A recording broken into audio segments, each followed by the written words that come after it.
Good evening, everyone. Good evening, everyone. There we go. We had a full house for those who are joining us virtually. The Durham Public Schools Board of Education monthly meeting is now in session. At this time, we wish to extend a warm welcome to everyone who is joining us this evening. The purpose of our meeting is to inform our parents, staff, and constituents about the work aligned with our mission to embrace, educate, and empower every student to innovate, to serve, and to lead. The interpreters for tonight are Karen Reyes and Yvette Perez. Thank you all for taking the time to join us. This meeting is being interpreted live into Spanish with a delay of a few seconds. We kindly ask that you please pace yourself, pause between ideas, and speak clearly so that everyone can follow along. That's why I need to slow down myself for our interpreters. Thank y'all, interpreters, for being here tonight. The next item on our agenda is a moment of silence. We'll observe that now.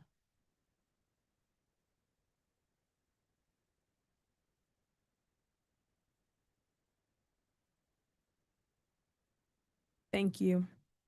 The next item on our agenda is celebrations. I will pass it over to our Chief Communications Officer, Ms. Sheena Cooper. Good evening, Chair Umstead, members of the board, Superintendent Lewis, colleagues, and members of the Durham community. Welcome to our March celebrations. This month, we take stock of the work underway across Durham Public Schools and recognize the steady commitment of our students and educators. Each day, in classrooms, on athletic stages, and throughout our schools, we see focus, discipline, and follow-through. Tonight's celebrations highlight those efforts and the meaningful outcomes they produce for our students and our entire DPS community. We will begin our celebrations with our Student of the Month, followed by recognition of our winter sports state champion scholar athletes. We will then honor our Teacher of the Month and Employee of the Month and conclude with finance team recognitions. Please welcome Susan Taylor, principal of C.E. Jordan High School, to present our Student of the Month.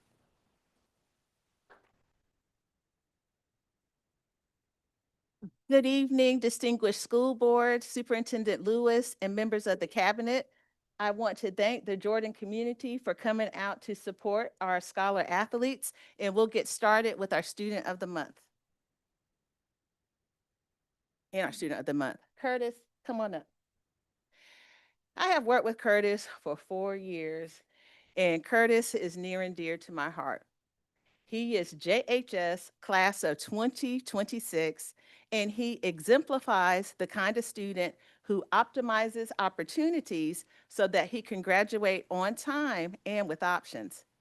Since his freshman year, he has been an important part of our nationally recognized musical theater program, while consistently taking a rigorous course load and excelling in both academics and the arts.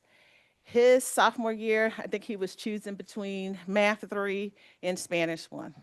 And we found a way for him to do both. Remember? Okay. Oh, excuse me. It was calculus. Pardon me. It was calculus. According to Mr. Scott Michaels, newspaper advisor, Curtis is the heart and soul of Falcon Post, our student newspaper. He takes ownership of the paper, consistently communicates his ideas, and actively seeks ways to improve the student newspaper and himself as a leader. He is inquisitive, communicative, and collaborative. This year, Curtis has organized a group of fellow students representing a wide range of grades and clubs to organize a book drive, and proceeds are going to go to local Durham school libraries. We are fortunate that Curtis has chosen Jordan, and he is truly deserving the recognition of Student of the Month. Yay, Curtis! Thank you.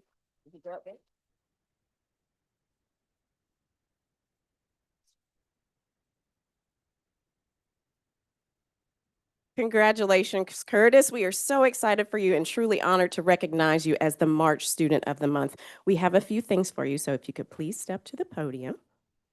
First and foremost, we want to present you with your Student of the Month certificate.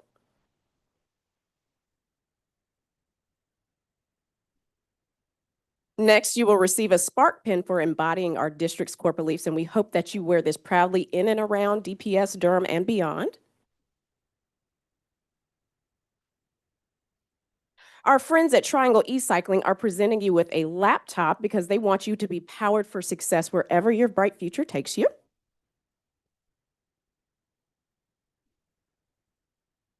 And also, we have another very special presentation, and I'd like to ask Cheryl Walfall Flagg, Executive Assistant at Families and Communities Rising, as well as Shatiba Bullock, Education and Child Development Manager of Families and Communities Rising.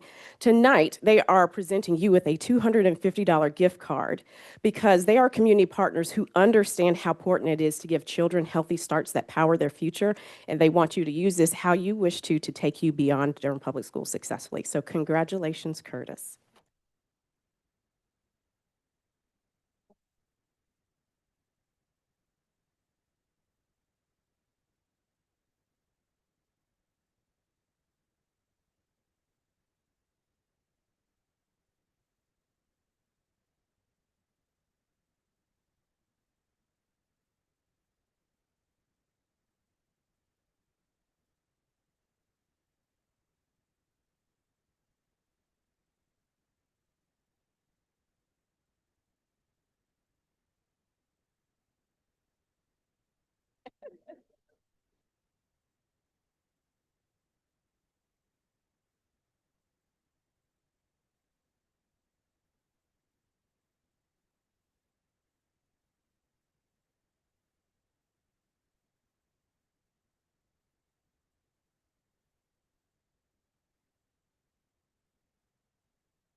Today is what I like to call Championship Thursday in DPS.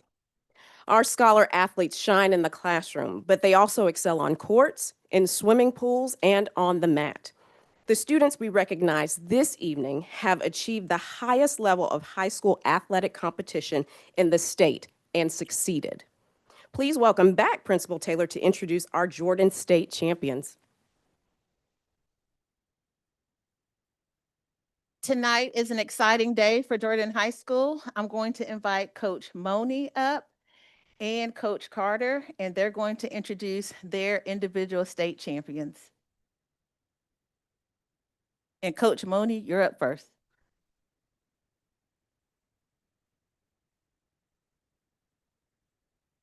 Thank you all for letting us be here. Thank you all for recognizing the hard work of these young men and women. I'm Coach Moni. I'm the swim and dive coach at Jordan. I'm really proud to present Ben DeSimone. We couldn't have the other folks here, Bryce Keaton, Ryan Sutherland, and Aiden Johnson. Our boys swimming and diving team won the men's 200 freestyle relay at states. Yep. I'm really proud of these young men. To my knowledge, this is the first time Jordan High School has won a swimming and diving event since 2003, and let alone they broke a state record, or a school record from 1994. So, yep. Yep, they were seated fifth place. They came in first, and they worked hard all year. I know Ben has worked really hard the last 4 years. I'm really proud of all of them. So, congratulations to them.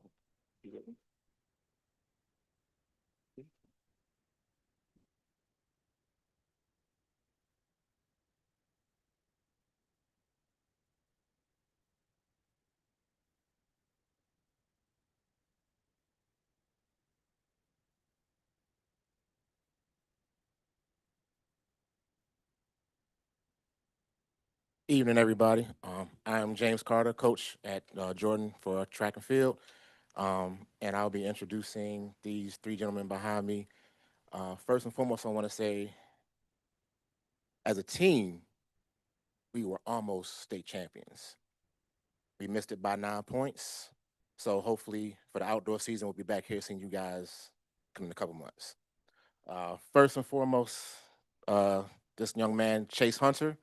He is a nationally ranked high jumper. As a matter of fact, last weekend at the Adidas Nationals in Virginia Beach, he became national champion.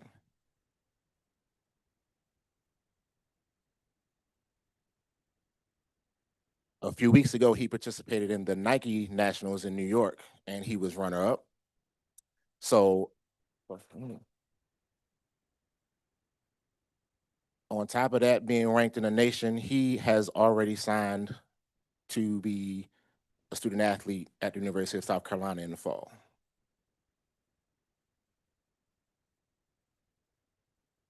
Beside him is Jaleel Griffin. He was our state champion in the 55 hurdles. Also ranked nationally, and he waited till the state championship time to run the best he's ever run. So he's actually getting looks from schools, correct me if I'm wrong, but it's Harvard, UPenn, and several others. So he'll be making those decisions soon. And this, like I call him, the grown man beside him. This is Xavier Perkins. He was our state champion in shot put.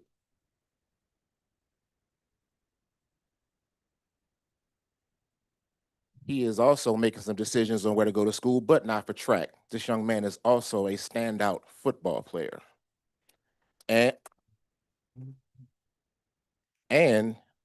he just got back from a visit from Louisville and taking a trip this weekend to Georgia, and also having some interest from the U.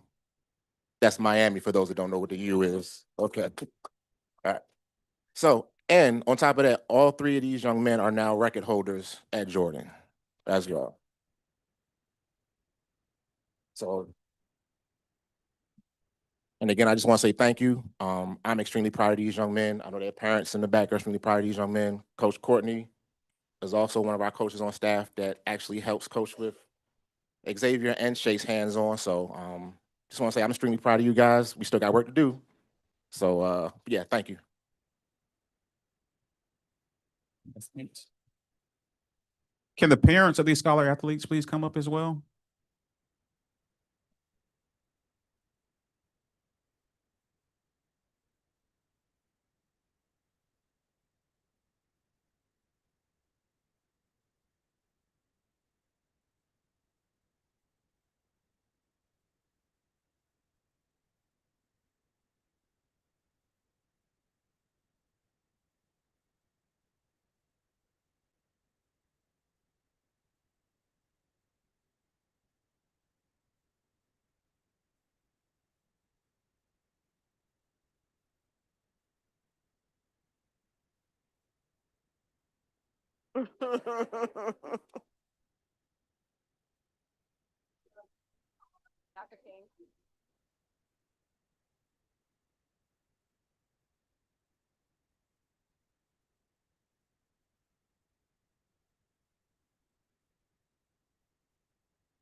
At this time, please welcome Brandon Hodges, Principal of Southern School of Energy and Sustainability, to introduce our Southern Scholar athletes.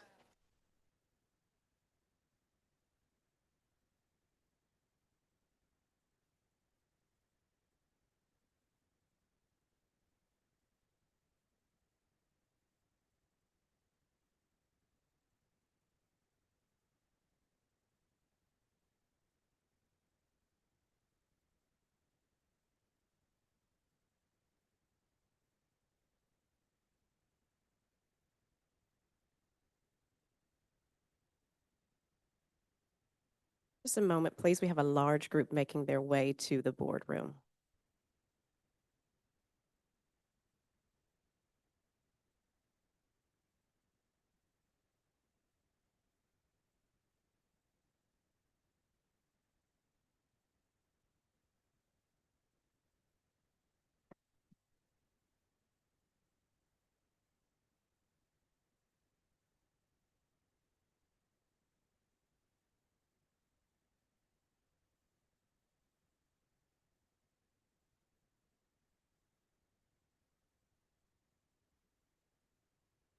Good evening, everyone. Durham Public Schools School Board, Dr. Lewis, Durham Public Schools Cabinet, thank you for the opportunity to stand before you and our community for this momentous occasion. My name is Brandon Hodges, and I'm the proud principal at the Southern School of Energy and Sustainability. Tonight, we take this opportunity to come together to celebrate more than just a basketball team. We're here to recognize a tradition built on excellence, resilience, and pride, representing Durham, North Carolina, and upholding this legacy of discipline and innovation. The season has been truly remarkable. The Spartans competed with heart, passion, and determination, finishing with an impressive record of 28 wins and just 3 losses.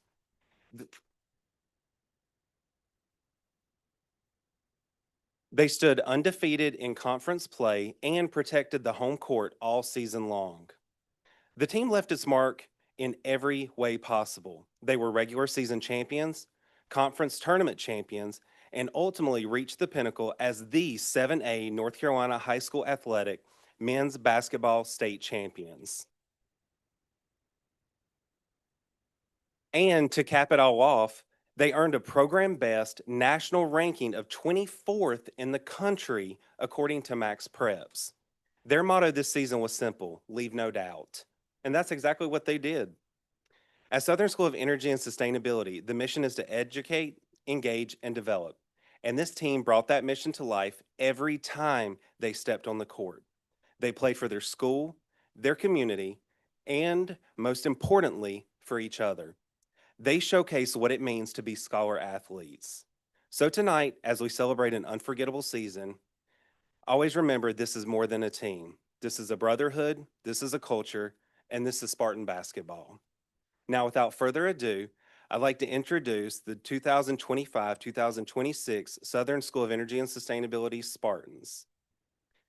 AJ Mormon, will you raise your hand? Jakari Glaspie. Martin Ashley. Jaden Cole. Aiden Jeffries. Josiah Pace. KJ Terry. Jace Glaspie. Bryson Parker. We have 4 student athletes who were not able to be with us tonight: Jonathan Dillon, Dwayne Henriquez, Jace Featherstone, Mike Weston, and Brendan Mofield. I apologize, that was 5. We also have our coaching staff with us: Coach Fletcher, Coach Motley, who was also the Southern School of Energy and Sustainability CTE Teacher of the Year, and Coach Brian Poole, Coach Hamilton, and Coach McDonald. Again, thank you all for allowing us the opportunity to showcase our student athletes and the legacy that will live on long after this night. Great job, gentlemen.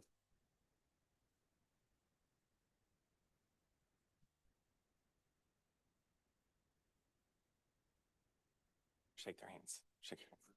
Shake their hands. Clap in their face, though.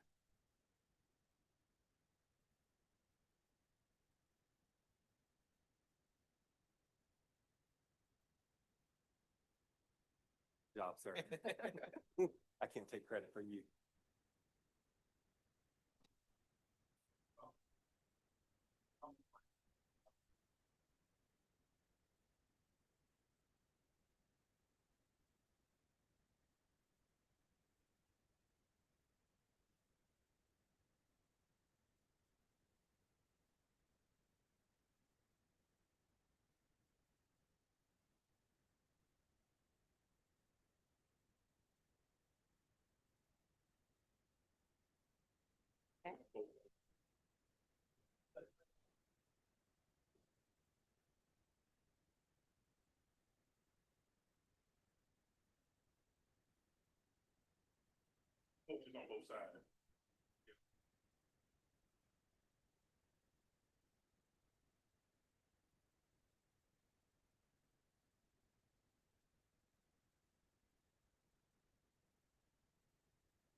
Congratulations to our Spartans. I also want to acknowledge that the Lady Spartans made an appearance in the state championship game. They fell a little short, but they certainly made Durham and DPS proud. So congratulations to the Lady Spartans.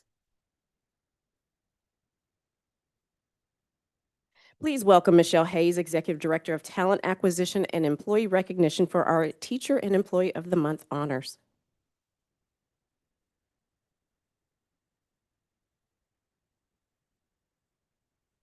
Good evening, Chair Umstead, members of the board, Superintendent Lewis, and cabinet members. Tonight, we come together to celebrate our Teachers and Employees of the Month for 4 outstanding individuals who consistently go above and beyond in service to our students, schools, and community. Each month, we pause to recognize one teacher and one non-teaching employee who exemplifies greatness, tenacity, perseverance, and leadership.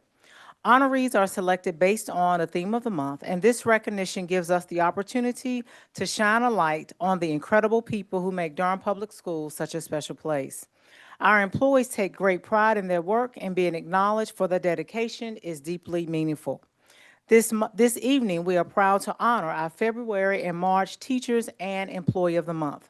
Our Teacher of the Month recognition is sponsored by North Carolina Central University's tennis team, the Towside chapter of Omega Psi Phi Fraternity, and DCL Consulting LLC. Our Employee of the Month recognition is generously sponsored by the Office of Human Resources, and everyone will receive a bag of goodies and a DPS Spark pen. February's theme of the month was growth mindset. This recognition honors an individual who believes their abilities and talents can be developed over time. This person continuously seeks ways to improve their craft, views both successes and setbacks as opportunities for learning and growth, and actively pursues feedback and guidance to elevate to the next level. We will begin by recognizing our February Teacher and Employee of the Month, followed by our March Teacher and Employee of the Month. Our February Teacher of the Month is Yashida Williams, second grade teacher at Hope Valley Elementary School. Thank you. She's also one of our international teachers. Have to throw that in. Ms. Williams truly demonstrates a growth mindset in everything she does. This year, she has taken on new leadership opportunities within our team and has stepped up in meaningful ways to support her colleagues. She is always open to feedback and regularly seeks support because she genuinely wants to improve her practice and do what is best for students. Her willingness to grow, learn, and lead makes her very deserving of this recognition. Congratulations, Ms. Williams, for being named Durham Public Schools February Teacher of the Month. Get to walk the red carpet.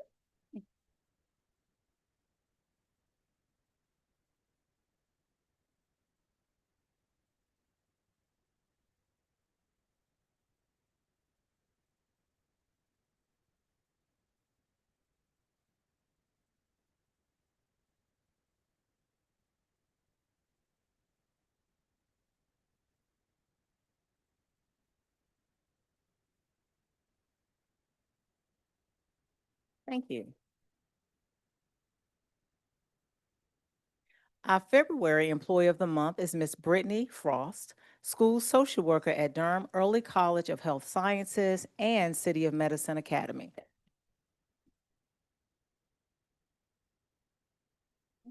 Ms. Frost exemplifies what it truly means to embody a growth mindset.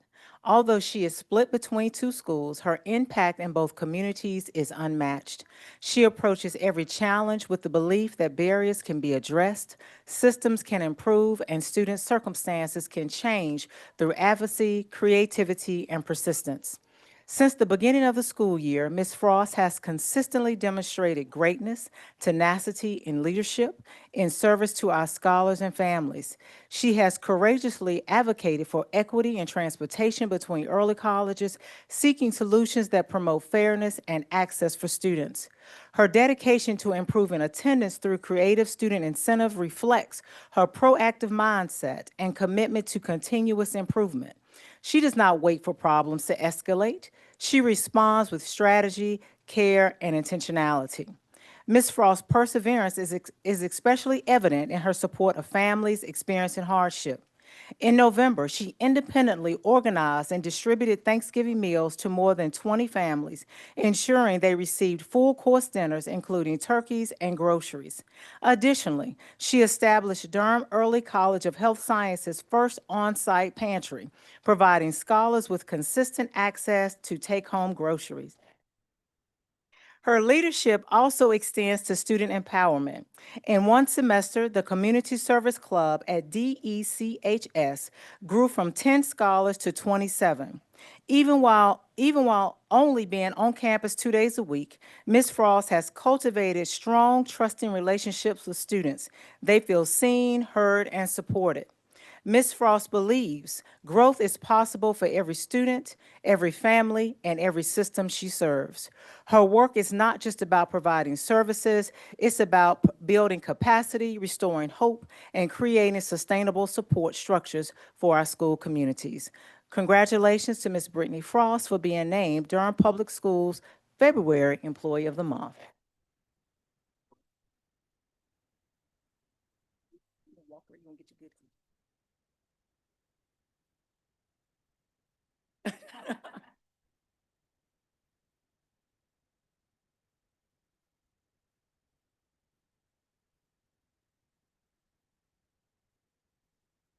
Any family member? Family members?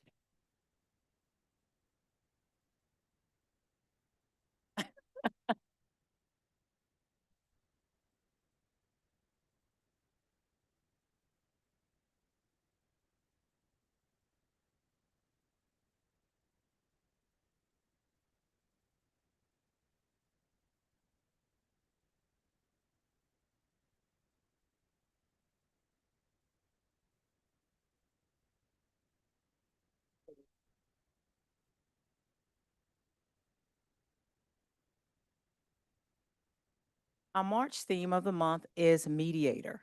A mediator is an individual who effectively removes barriers to communication, helps others identify and clarify concerns or conflicts, guides the exploration of possible solutions, facilitates mutually acceptable agreements and positive relationships. Our March Teacher of the Month is Sharika Harper, E.C. Cope Social Studies teacher at Northern High School. Unfortunately, she was unable to attend, but Principal Alexander is here to receive on her behalf.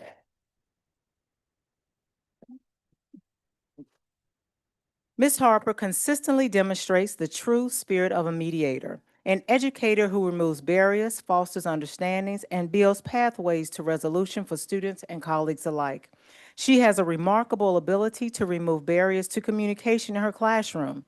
She creates a space where students feel safe, sharing their ideas, asking questions, and expressing concerns. Whether working with a quiet student who needs encouragement or guiding a group discussion through differing viewpoints, Ms. Harper ensures that every voice is heard and valued. She also excels at helping students and staff clarify concerns or conflicts.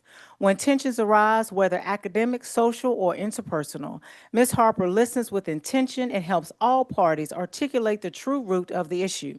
Her calm demeanor and patient questioning help students feel understood rather than judged. Ms. Harper is equally skilled at guiding the exploration of solutions. Rather than imposing answers, she empowers students to think critically and collaboratively. She encouraged them to consider multiple perspectives, weigh the impact of their choices, and work toward meaningful solutions. Most importantly, Ms. Harper routinely facilitates positive, mutually acceptable agreements. Her presence has prevented countless minor conflicts from escalating and has helped restore relationships between students who once struggled to work together. Her work strengthens classroom culture, unifies teams, and contributes to a more peaceful and productive school environment. Congratulations to Ms. Sharika Harper for being named Durham Public Schools March Teacher of the Month.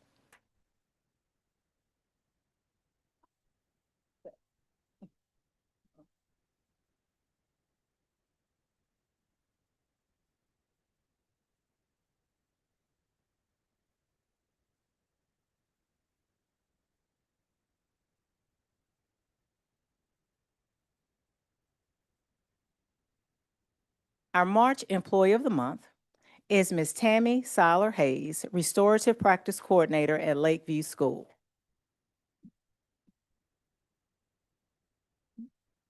Ms. Seiler Hayes is truly deserving of this recognition for her outstanding role as a mediator at Lakeview School.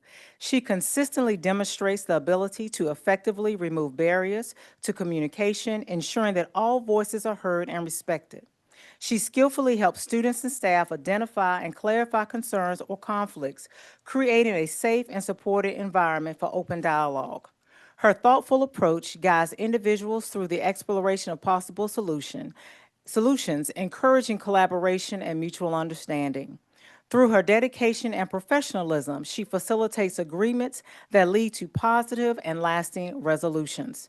Her commitment to fostering harmony, trust, and constructive communication makes her an invaluable asset to Lakeview School. Congratulations to Ms. Tammy Seiler Hayes for being named Durham Public Schools March Employee of the Month.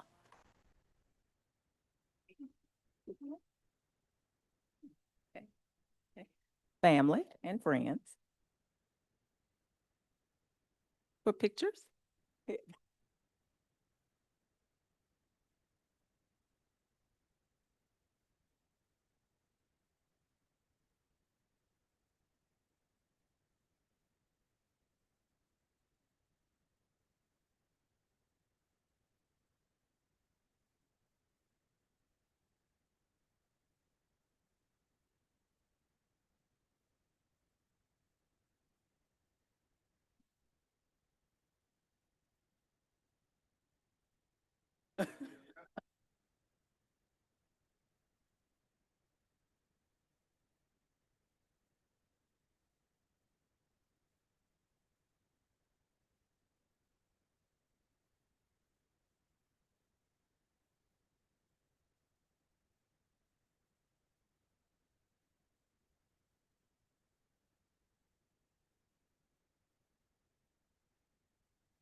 Introducing our next honorees is Jeremy Teeter, our Chief Finance Officer.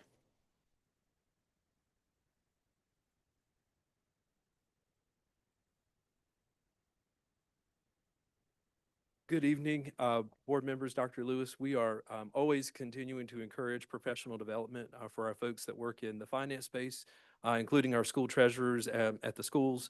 And so we had a number of our school treasurers that completed a certification through our professional association, the North Carolina Association of School Business Officials.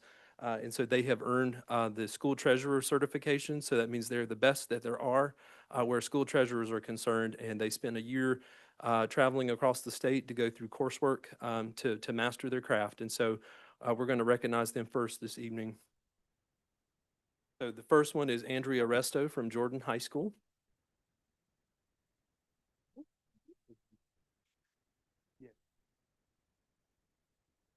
Next, we have Rahel Foreja from RN Harris.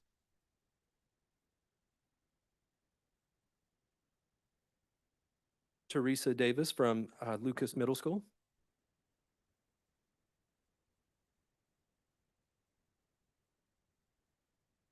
We have Teresa Williams from the School of Creative Studies.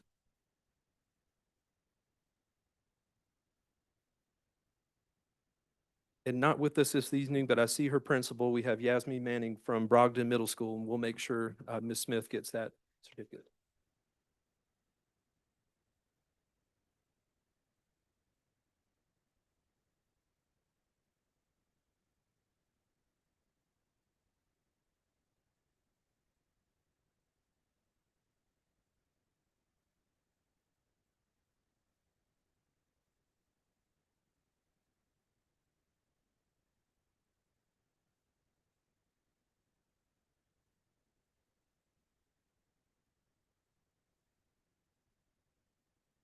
And we're going to keep going until all 57 have that certificate. Okay. So next up, we have a very, very special recognition. So we have a one-time guest to a school board meeting. We have Ruben Barfield, Senior Executive Director for Financial Services, who's my right hand in the finance shop every day. And I've had the pleasure the last 16 months of mentoring him and helping him transition from corporate finance to school system finance. That's a real different animal. And so very proud of Ruben. He has been through the highest certification that he can earn in our profession. And so he spent a year going through coursework and networking with colleagues, and including sitting finance officers who didn't have the certification yet.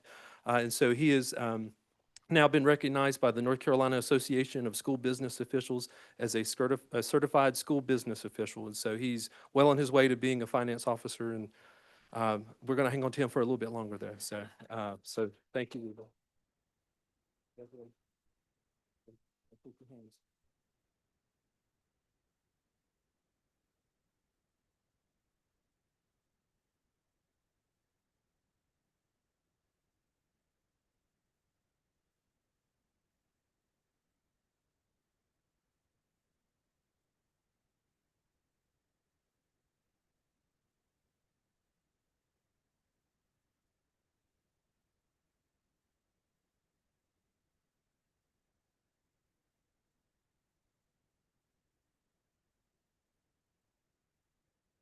Thank you very much, and we'll be back. We have more in the program, and we'll be back here at this time next year to recognize the next cohort.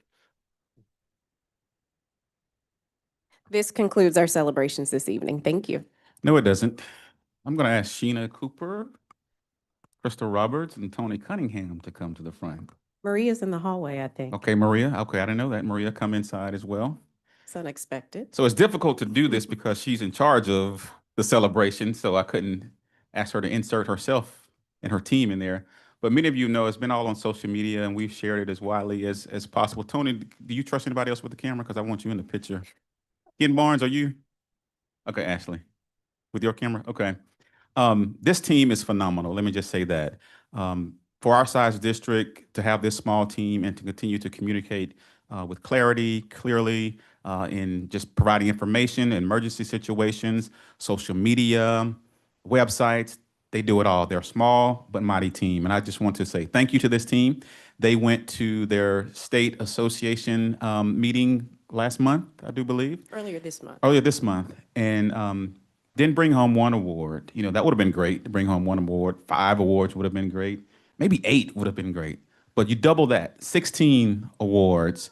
And one of those awards was the best in the state. And that was for their Did You Know series on our social media. And so I want to tell this team, congratulations. I know you often literally behind the camera and behind the scenes sometimes, but it doesn't go unnoticed, and we definitely want to recognize you as we're celebrating all things great Durham Public Schools. We appreciate this team as well. So now you get to come across and shake the hands.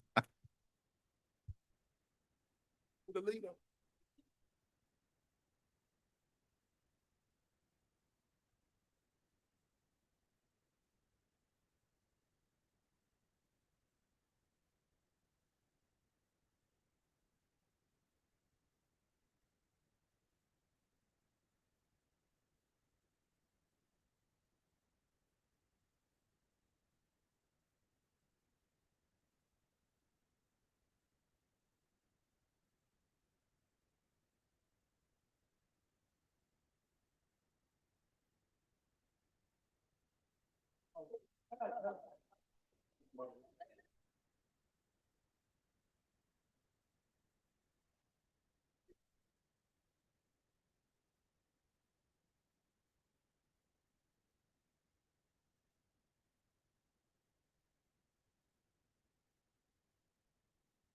And that concludes our celebrations this evening. Thank you.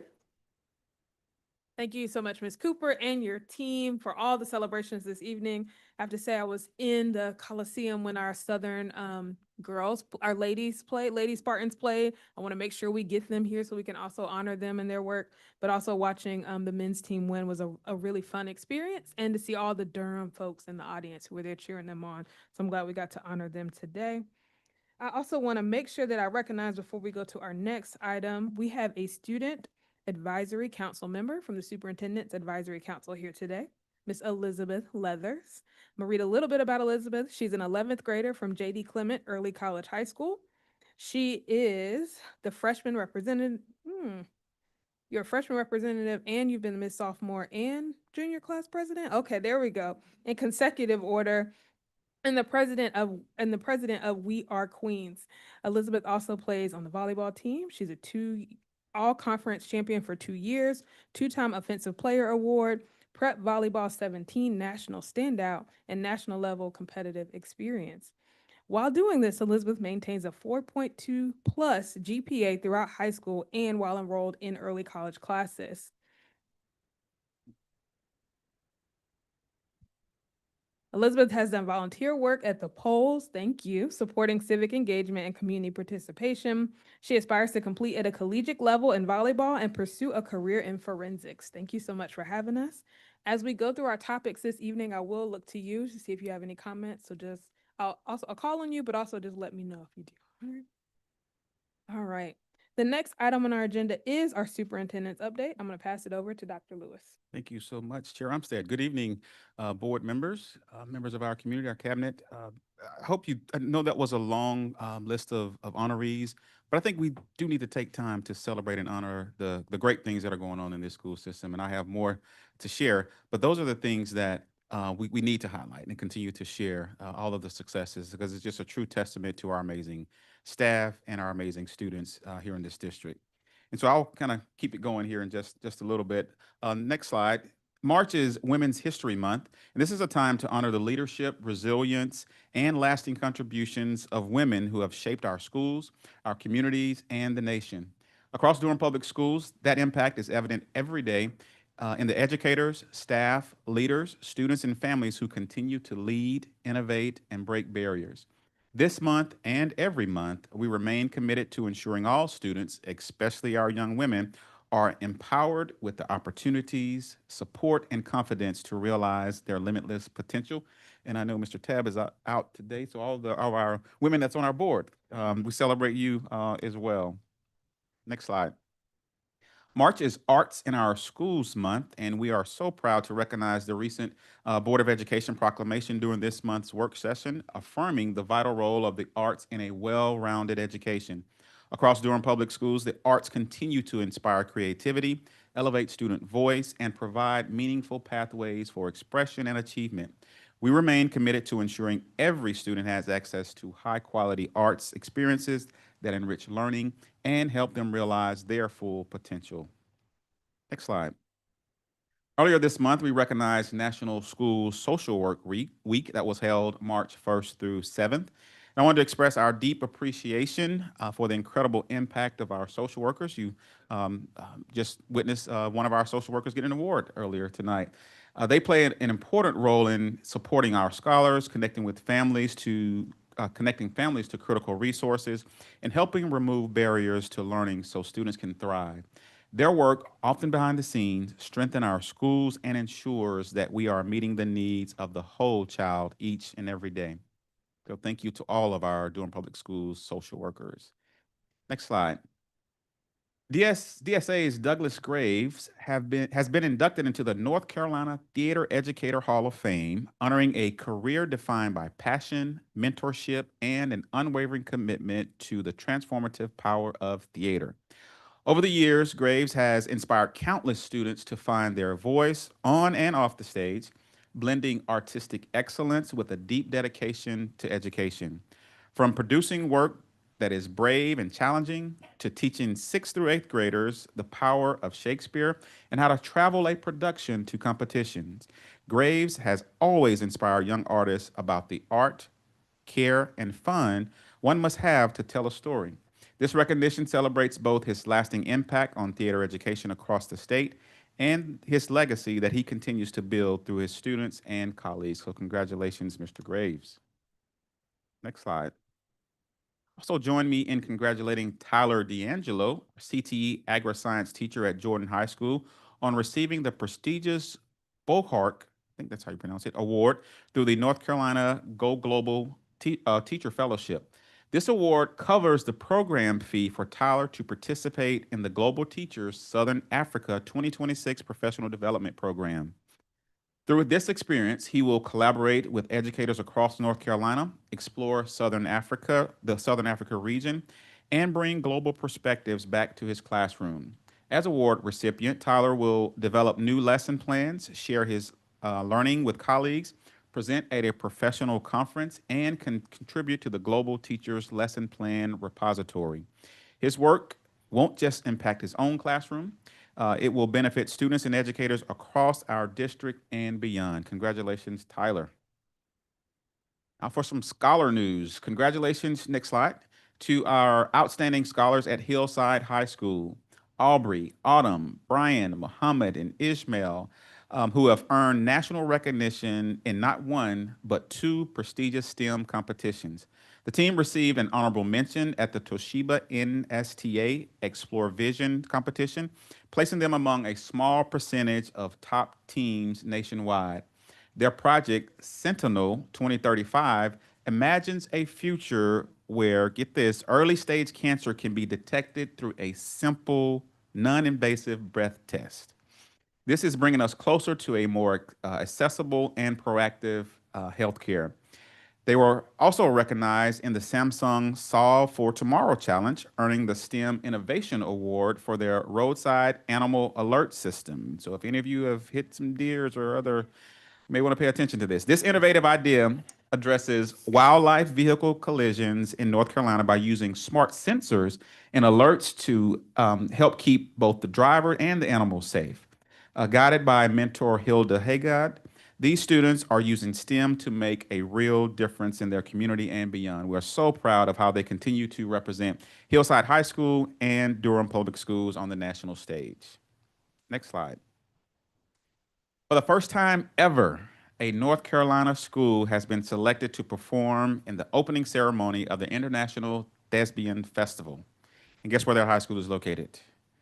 Right here in Durham Public Schools. And that honor goes to Durham School of the Arts.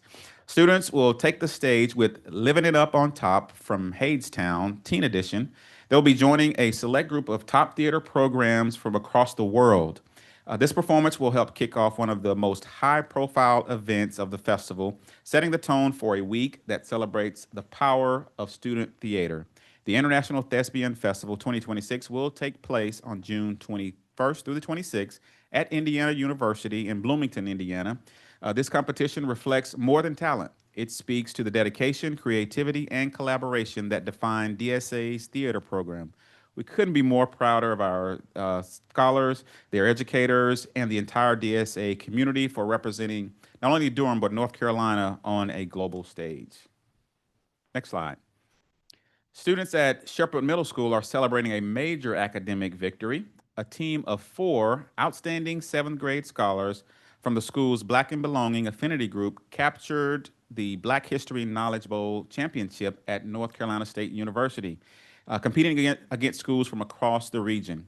The team advanced through some tough competition, defeating Neal Middle School, and I had to hear that in my house because my son was on the Neal team. So there was some tough competition there in the preliminary round, and is it New Use River Middle School? Noose, thank you. Noose River Middle School in Wake County in the championship match to bring home the title. Yes, they did beat a school in Wake County. This event highlighted students' deep knowledge of Black history while also celebrating creativity, leadership, and collaboration. Congratulations to these scholars for representing Shepherd Middle School and DPS with excellence, pride, and teamwork. Next slide. Lions Farm Elementary Battle of the Books team earned first place in the Region 2 competition on March 21st, showcasing outstanding teamwork and a strong commitment to reading. The team will advance to the state championship in Statesville in April. We know that they will have a strong showing at the state competition in Lions Farm. We are certainly rooting for you. So congratulations to these scholars. Next slide.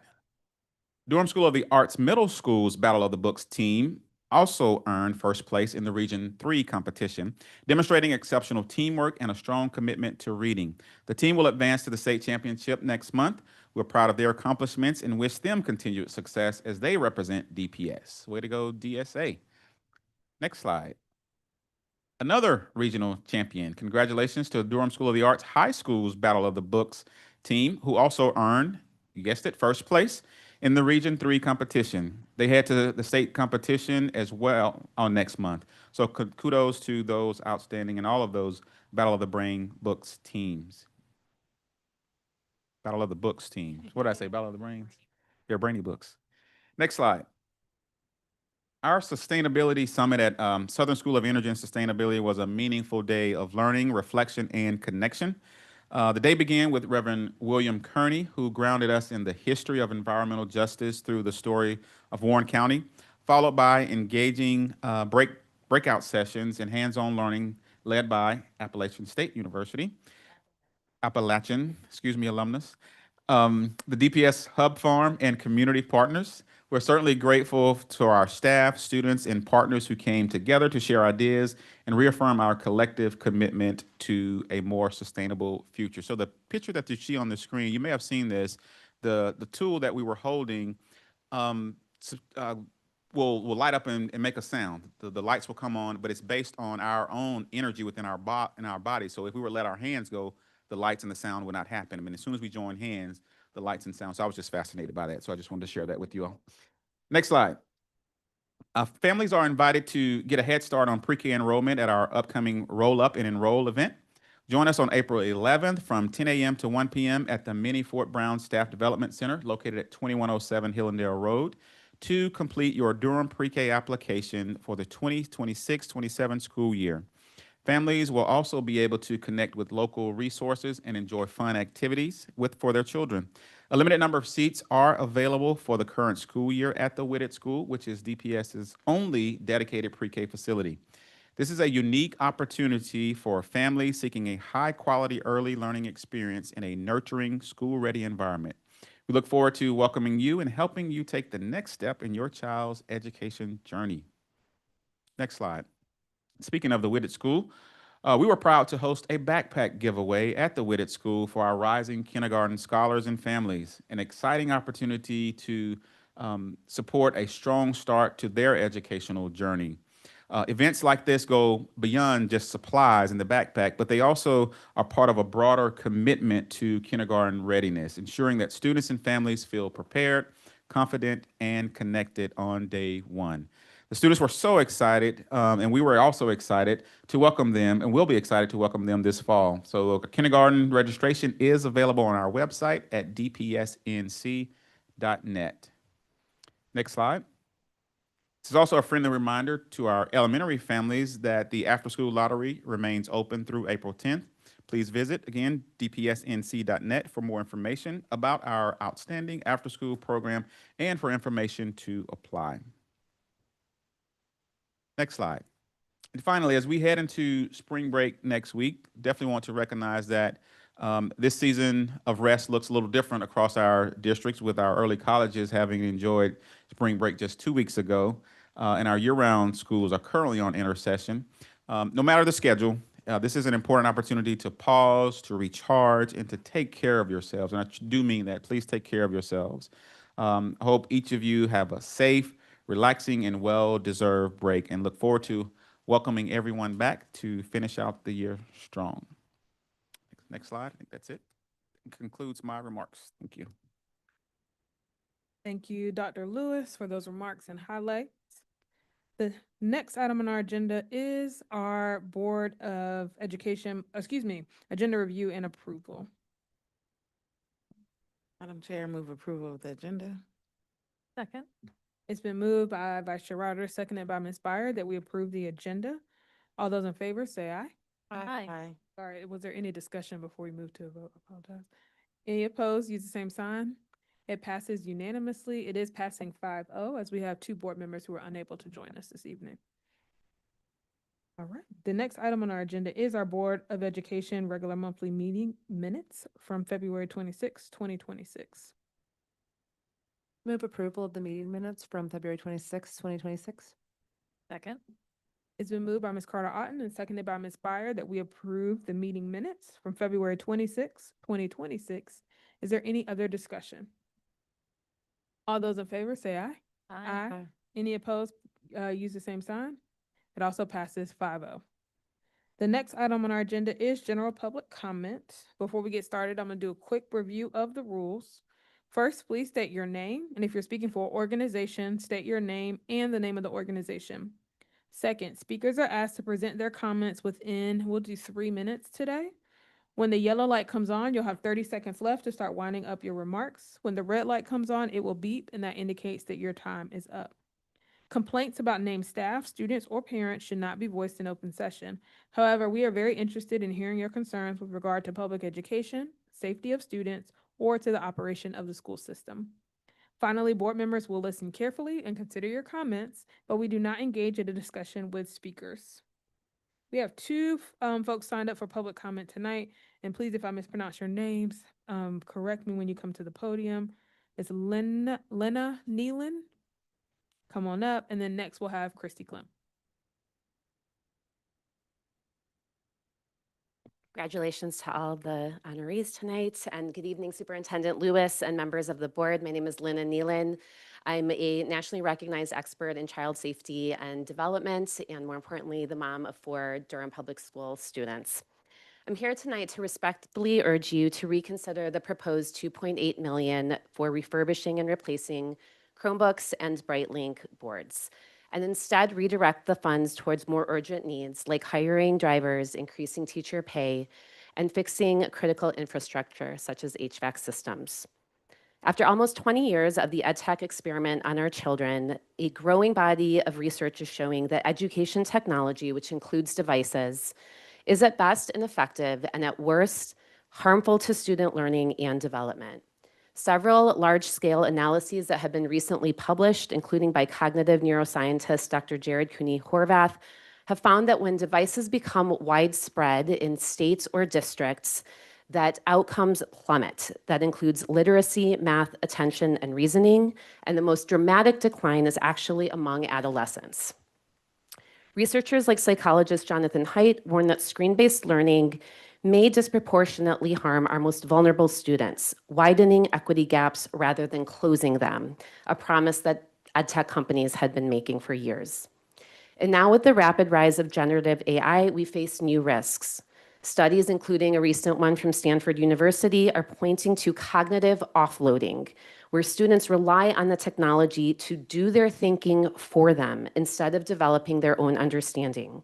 And we now have multiple cases of students starting to use ChatGPT for schoolwork and losing their life because they have been coached into suicide by these platforms. EdTech is a multi-billion-dollar industry with little accountability. Schools are investing taxpayer dollars into tools that often lack evidence of effectiveness. They are proven to collect and sell student data. They increase screen time and introduce addictive design features in classrooms. Just yesterday, YouTube and Meta were found guilty in a landmark trial in Los Angeles that they were negligent and knowingly created dangerous platforms to addict and harm children and repeatedly chose profit over protection. This is not education. They're not seeking education but engagement. These tech platforms are not educating, they are endangering. Before spending millions more, please, we're asking for transparency and accountability, public audit of student screen time, input from teachers, parents, and students, and a clear vetting and review process for all technology used in our schools. At a time when concern about screens is rising worldwide, I urge you to invest in what matters most, which we saw tonight, our people, the adults who teach, support, and care for our children every day. Thank you for your time and your service to our community.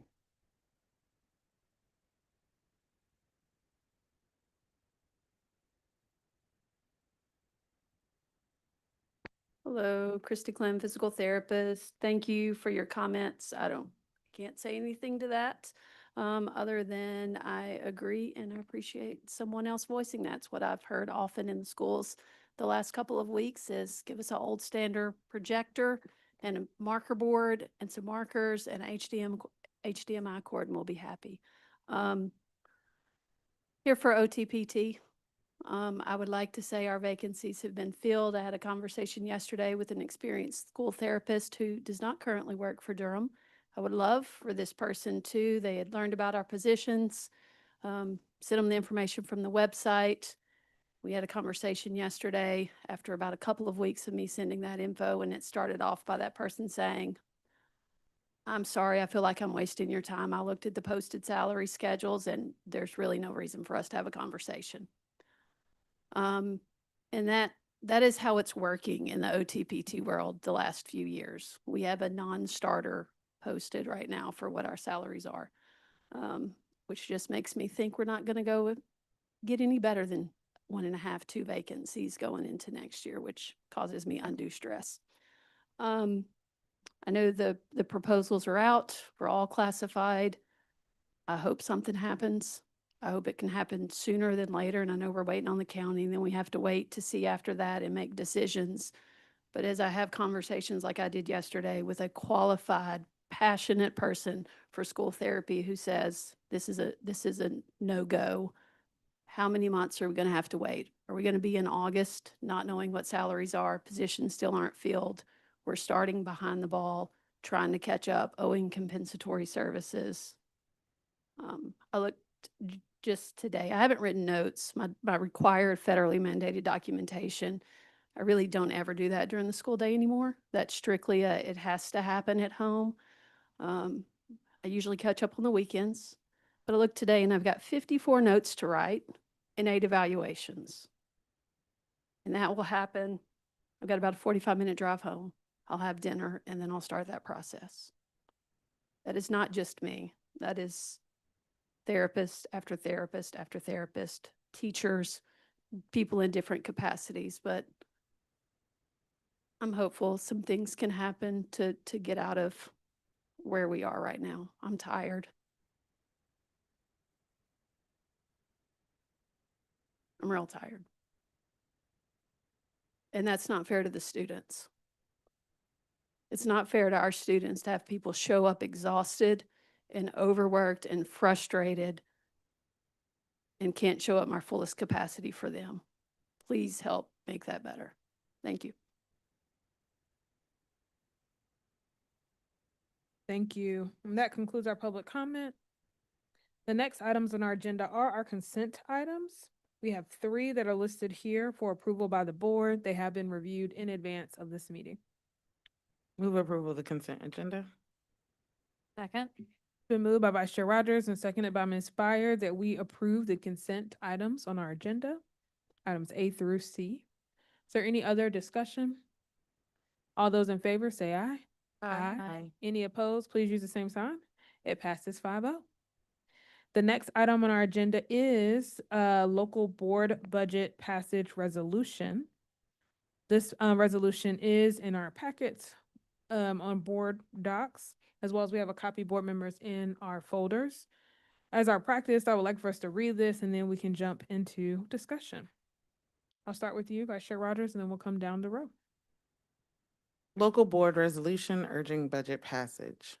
Whereas North Carolina General Statute 143C-4-1 states the General Assembly shall create a budget for 2 fiscal years beginning on July 1 of each odd number year, and whereas it is 9 months into fiscal year 2026 and a current Operations Appropriations Act has not yet been enacted by the General Assembly, and whereas Durham Public Schools receives approximately 46% of its operational funding from state appropriations and builds its budget according to these appropriations, and Whereas the 2026 short session convenes on April 21st, less than 1 month before local boards must submit their budgets to county commissioners, and whereas Durham Public Schools and Durham County government have had to plan the fiscal year 2027 budget without knowledge of state appropriations for the current fiscal year, let alone the next one, and whereas the amount of state appropriations impacts the allocation of federal and local funds, as well as the requests made of local governments within the budget process for expenditures, including teacher supplements, and Whereas despite the provision in North Carolina General Statute 143C-5-4B for budget continuation of recurring funds at the level of the previous fiscal year, the failure to pass a biennial budget has forced Durham Public Schools to operate with significant budget uncertainty well into the current fiscal year. And whereas Durham Public Schools has been forced to adopt an interim budget resolution which delays planned expenditures, including teacher supplements, restricts hiring, and prevents our district from committing funds for capital projects and other operational needs. And Whereas despite provisions for step increases, without passage of an Appropriations Act, salaries of approximately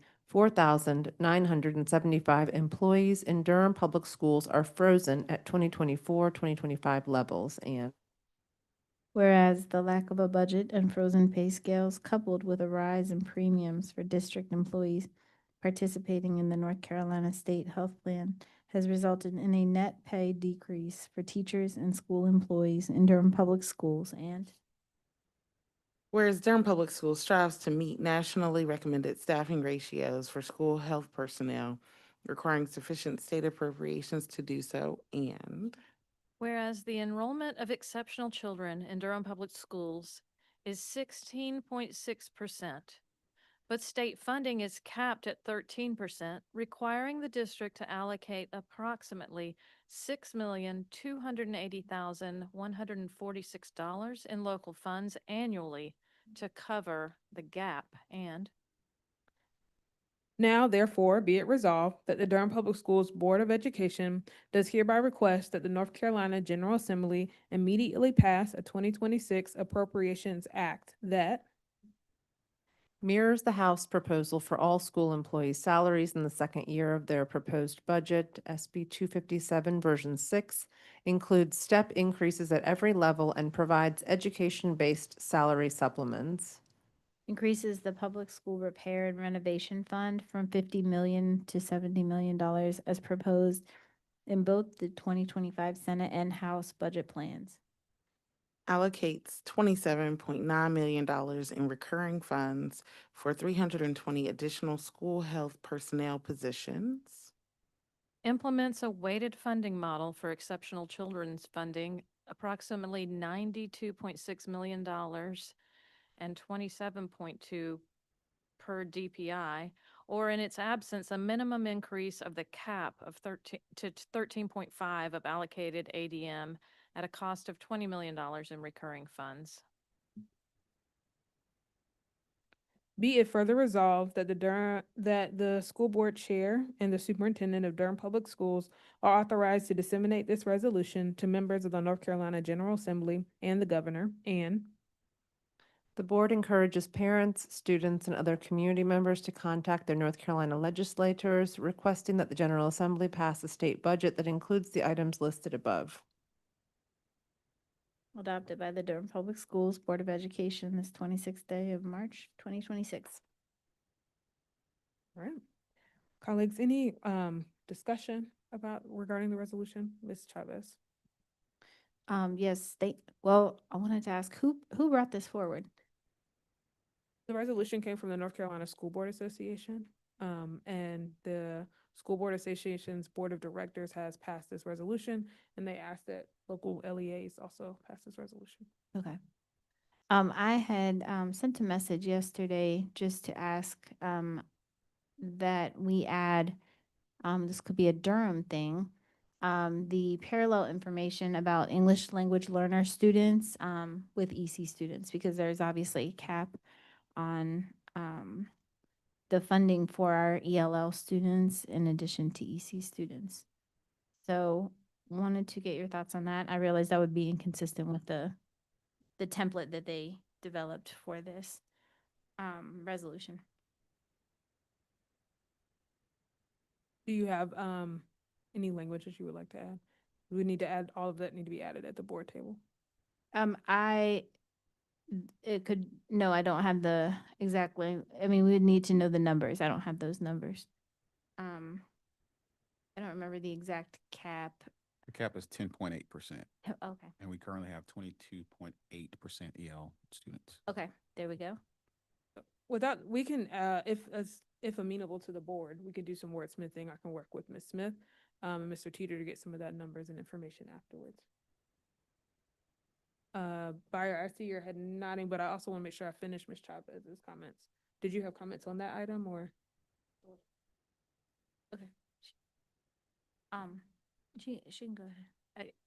Yeah, I had also sent the similar question for language learners, but also AIGs, that students that has a cap. And so I think it's stronger if we go ahead and add all of these things, if the board is amenable to that as well.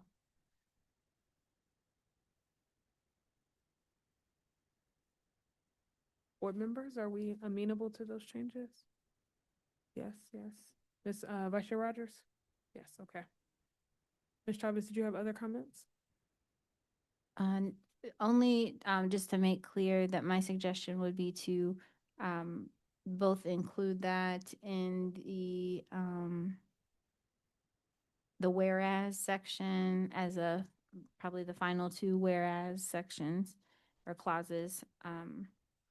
And then also a bullet below under implements a weighted funding model for exceptional children funding, a parallel there for ELL and AIG.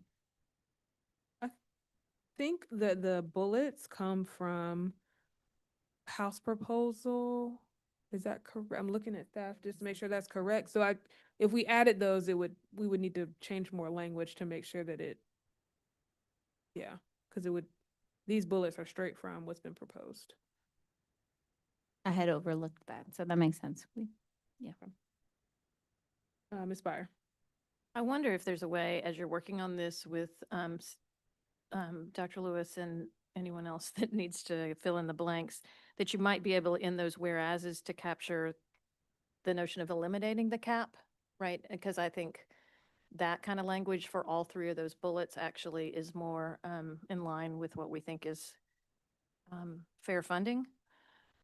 And then my other concern was just in this, therefore be it resolved, the Durham Public Schools Board of Education requests the General Assembly do this at a minimum, or something, some language like that in that clause, because this is not what we aspire to or what we need. It is a very basic kind of ask that I think they wrote politically because they thought they might be able to actually get some folks to move a budget. So I just wanted to make sure it's not seen as something that actually encapsulates the entire need of Durham Public Schools. So I would consider adding some language in there, like at a minimum, or at least, or something. Okay.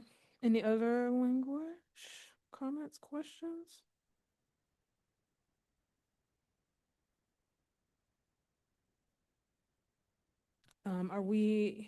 We'll take a motion to adopt even with the changes, or we could bring it back in April. I know session begins April 21st is my understanding, so I definitely want to make sure that we get it out to our delegation, as well as we could be sharing this with other school boards that we've passed this resolution as well. I would move that we approve the local board resolution urging budget passage with the amendments as discussed here. Second. Been moved by Ms. Byer and seconded by Ms. Carter Otten that we approve the local board resolution urging budget passage with the amendments discussed tonight. Any other discussion? All those in favor, say aye. Aye. Any opposed, use the same sign. It passes 5-0. Thank you all.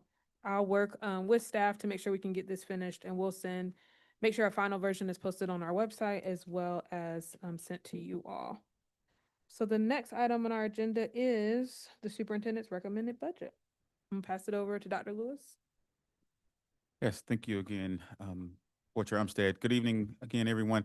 We have gotten to this point where we are proposing the passage of the superintendent's recommended budget. We've been on a journey with this in several different arenas in terms of getting feedback, educating as well. If you recall, last year we added additional budget hearing last year. This year, we added a budget town hall and the purposes behind that, the budget town hall, was simply to provide an opportunity for dialogue. The budget hearings is simply public comment.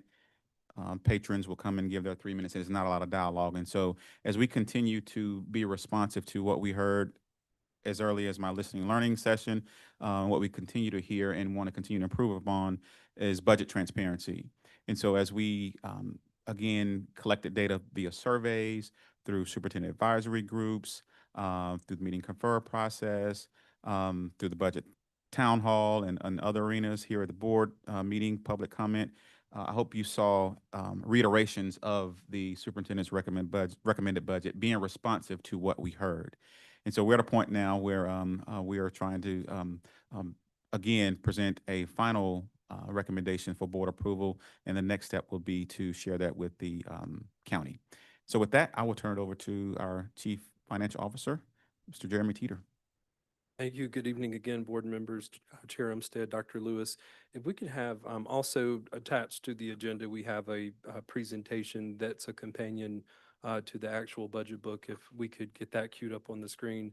And so thank you, Dr. Lewis, for that kind of good introduction of the journey. It has, I echo what the county shared with us on the 10th, that it's been a journey that felt like it started as soon as last year ended.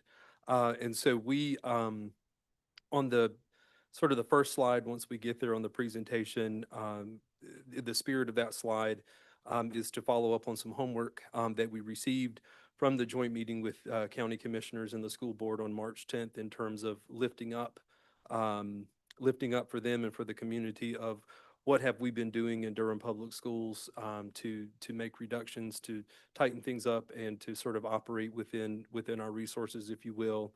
And so in addition to that, we'll touch on some other requests that we heard from the county in terms of our homework, in terms of how many positions are we funding locally, what sorts of positions are those, and then from there we'll touch on a summary of the items that we're requesting, and then sort of yield the balance of the time to be able to answer any kind of remaining questions that the board might have, with the hopes that you give Dr. Lewis and I the permission to request a specific amount of money of the county manager and the county commissioners this evening. So give the slides another minute or so to come up, I guess. But I will just start with, I'll start sort of talking through the reductions, and just to emphasize the work that we've done over the past 16 months to try to avoid being some of the horror story headlines that we're hearing recently with school systems. And so just last evening, one of Dr. Lewis's colleagues made a plea to county commissioners for an emergency $10 million to avoid immediate layoffs of staff, because they had a budget shortfall surprise sort of at this point in the year. And so Just being clear, that was not us. that was not us, right? And so it was another county had to ask for an emergency bailout. So pretty close to our size in another part of the state, had to make that plea for that one-time fix. And so we've worked very hard to not be that in Durham, right? And so on the next slide, we just sort of lift up things that we have done over time to really manage the resources that we have. And so as the board will recall, in last budget season, and as we wrapped up last fiscal year, right, we went through a classified reduction in force, and we eliminated a number of vacant positions and some other items there, right? So it was a little over $2 million that was sort of our first kind of step to sort of bring ourselves in line with our resources. In December, for the fiscal year that we're in now, we worked through the board to reduce or eliminate some service contracts that the school system was engaged in. And so sort of rolling into the new year, some of those contracts had been partially utilized during the year that they were terminated. Moving into the new year, sort of the full value of that, with them having not been utilized, a little bit over $663,000 from our local funds. And then from there, sort of part two this season of doubling down on our efforts to reduce the district's reliance on vacancies and lapsed salaries in order to balance the budget. And so that was a tremendous number. When Dr. Lewis and I got here, about 315 positions we were leaning on as a practice in Durham. That made its way down to about 85 in the current fiscal year. We've built a budget that relies on zero of that, right? And so I think that was very important for us to deliver, particularly as we've had those conversations through the meet and confer process about our ability to compensate folks when there are vacancies and to help deal with those coverage solutions that occur throughout the school system. We're now able to do that with some sense of fidelity and integrity, that there's actually dollars there to take care of that. Rolling forward, we went into this cycle knowing that there would be a reduction in state funding, right? And so the state is making those adjustments in arrears when we see change in enrollment or see a decline in enrollment. We ran things through the formulas ourselves before they released their planning documents, and we were within about $49,000 of what they did in our efforts to forecast that. And so total reduction of $7,272,000 is on the line there from the state next year that we had to plan for, contemplate as we went through our staffing processes throughout the district, and just no other changes other than simply following our existing allotment formulas that are in the school system designed to help us operate within those dollars. And then also just knowing the potential for continued growth in charter schools of Durham County residents. We needed to plan for in this budget the potential there would be 1,000 new Durham County students enrolled in charter schools. That would shift the equation to 23% to 26%. And so we knew that we would have, we're bracing for a $6.6 million increase in that obligation. What we're proud to say is that we did not have to structure ourselves in a way that we asked for money to make that happen, right? We were able to just operate within our structures and develop our staffing plans in a way just following normal standard operating procedures in order to account for these things that we have to account for. And so that's just the hard work that we're all doing across the state.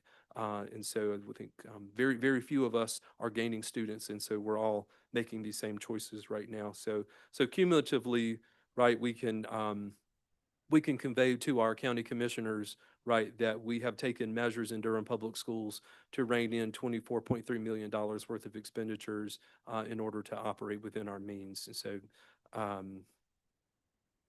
we can advance a couple of more slides from there, and I won't read each one, but it's available and it's sort of public information just in terms of the scope of positions. In some cases, if you look at that, you will see portions of positions that are paid in local funds. So there are some employees in the school system who are split funded between state funds and local funds for various reasons.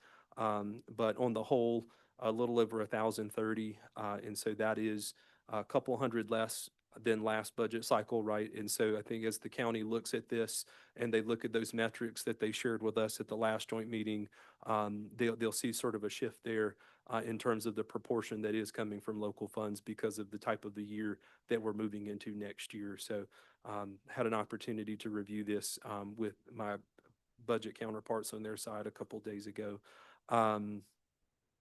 A couple of slides forward, we talk about sort of the most sort of critical element of the continuation request. We still don't know what the state's going to do. And so that's, it's been that way the whole time I've worked in Durham, that we don't know what the state's going to do. So that's fascinating. And so we're watching with curiosity what will occur on April 21st and maybe the days after that. Maybe some momentum with the House version of the state budget that did not previously get momentum and just sort of stalled. And so if that comes forward, there will be a blend of measures that could occur that will balance out or net pretty close to the forecast that we made, right, in terms of our needs with the continuation budget. And so looking at a model for certified that was a little over 8% in their version, but also restoring master's pay to being a state responsibility. And so there will be some shifting of a potential local obligation to help sort of balance out that state action. Their classified measure is 2.5%. So not as much as I would have liked to have seen, but better than the Senate version, which was just a $1,500 thank you bonus type situation. So we'll see what comes of that. Retirement rate, we're planning for that to increase what we contribute there, planning for what we contribute to the state health plan as we do every year. And so they, in this past budget cycle for the year that we're in now, they didn't pass a full budget, but they found the effort to push through sort of many appropriation actions that raise the retirement rate and the health insurance rate for the current year. So they always find a way to make sure that happens if nothing else happens in the General Assembly. On the next slide, we contemplate just some other, in addition to those compensation and benefits, we also contemplate some other items that we have to consider outside of our control. So utility increases, we hear conversations about potential increases. We plan for that worst case scenario. Obviously, we watch that carefully. If it doesn't happen and we find ourselves having some resources left over to work with, right, we'll be transparent and communicate about that and work with the board to realign those resources to another priority if the worst case scenario doesn't pan out for those utility increases and our commercial insurance increases like general liability, property, auto, and things of that nature. And then, of course, the need to require to share any additional continuation funds with charters. So the next section, right, we just sort of revisit that summary of classified pay, right? So this is sort of the flagship expansion item, I think, of this cycle. And so we contemplate on that, thank you, I think we can go back forward a couple. We contemplate the desire to raise the minimum wage for classified employees in Durham Public Schools to align with that minimum, the minimum wage for Durham County government employees at the $19.22 per hour. And we do that with the backdrop of Duke University recently lifting up its minimum wage for its employees in Durham County. So just want to, we've contemplated that very seriously in the process. And as a part of the expansion request, we would require an additional 2.5 million, almost 10.6 million in order to meet that obligation to raise the minimum wage in that way in Durham. The next slide, administration continues to lift up the supplement for the safety assistance in the transportation area of $100 per month, sort of as a follow-up to last year's effort to do something similar for bus drivers. So $86,658 in order to take care of that particular measure. The next slide, we sort of visit the occupational and physical therapy model. And so in the budget documents, we had to do some work with that scale to sort of recalibrate the bottom floor, right? So in the initial recommendation from the superintendent, the budget was recommending a 5% increase. And so and what we were doing special for OTs and PTs in that first model was starting them with a raise greater than 5. But then with the model now reflecting a request for that slightly greater than 12% increase, we had to adjust sort of the bottom floor on their scales a little bit, but we were able to restructure that in a way that it has the same ceiling. So just had to make some minor kind of technical corrections to make sure that their bottom floor grew at least the 12% in alignment with what was occurring there. But same cost and sort of same effort there to address sort of the concerns we've heard with OTs, PTs, as well as the occupational therapy assistants. On the next slide, we touch on what the charter school share of that expansion request would be in the event that we receive that degree of funding.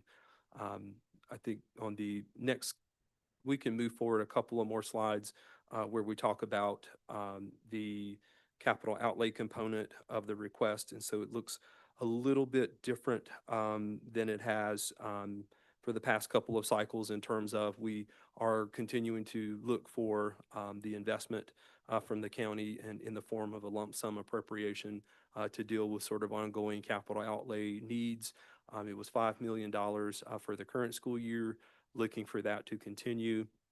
And then two elements of technology coming forward in that proposal in an effort to not have to share any kind of increase in that regard with charter schools. And so specifically, there is an effort there to finance Chromebooks. And so looking at an annual obligation for 4 years of $1,923,488 in order to finance the replacement of Chromebooks. And so this is a reduced sort of request from the initial proposal pursuing 25,000 devices to be refreshed. And then sort of part two of that, we have existing Bright Link panels throughout the district.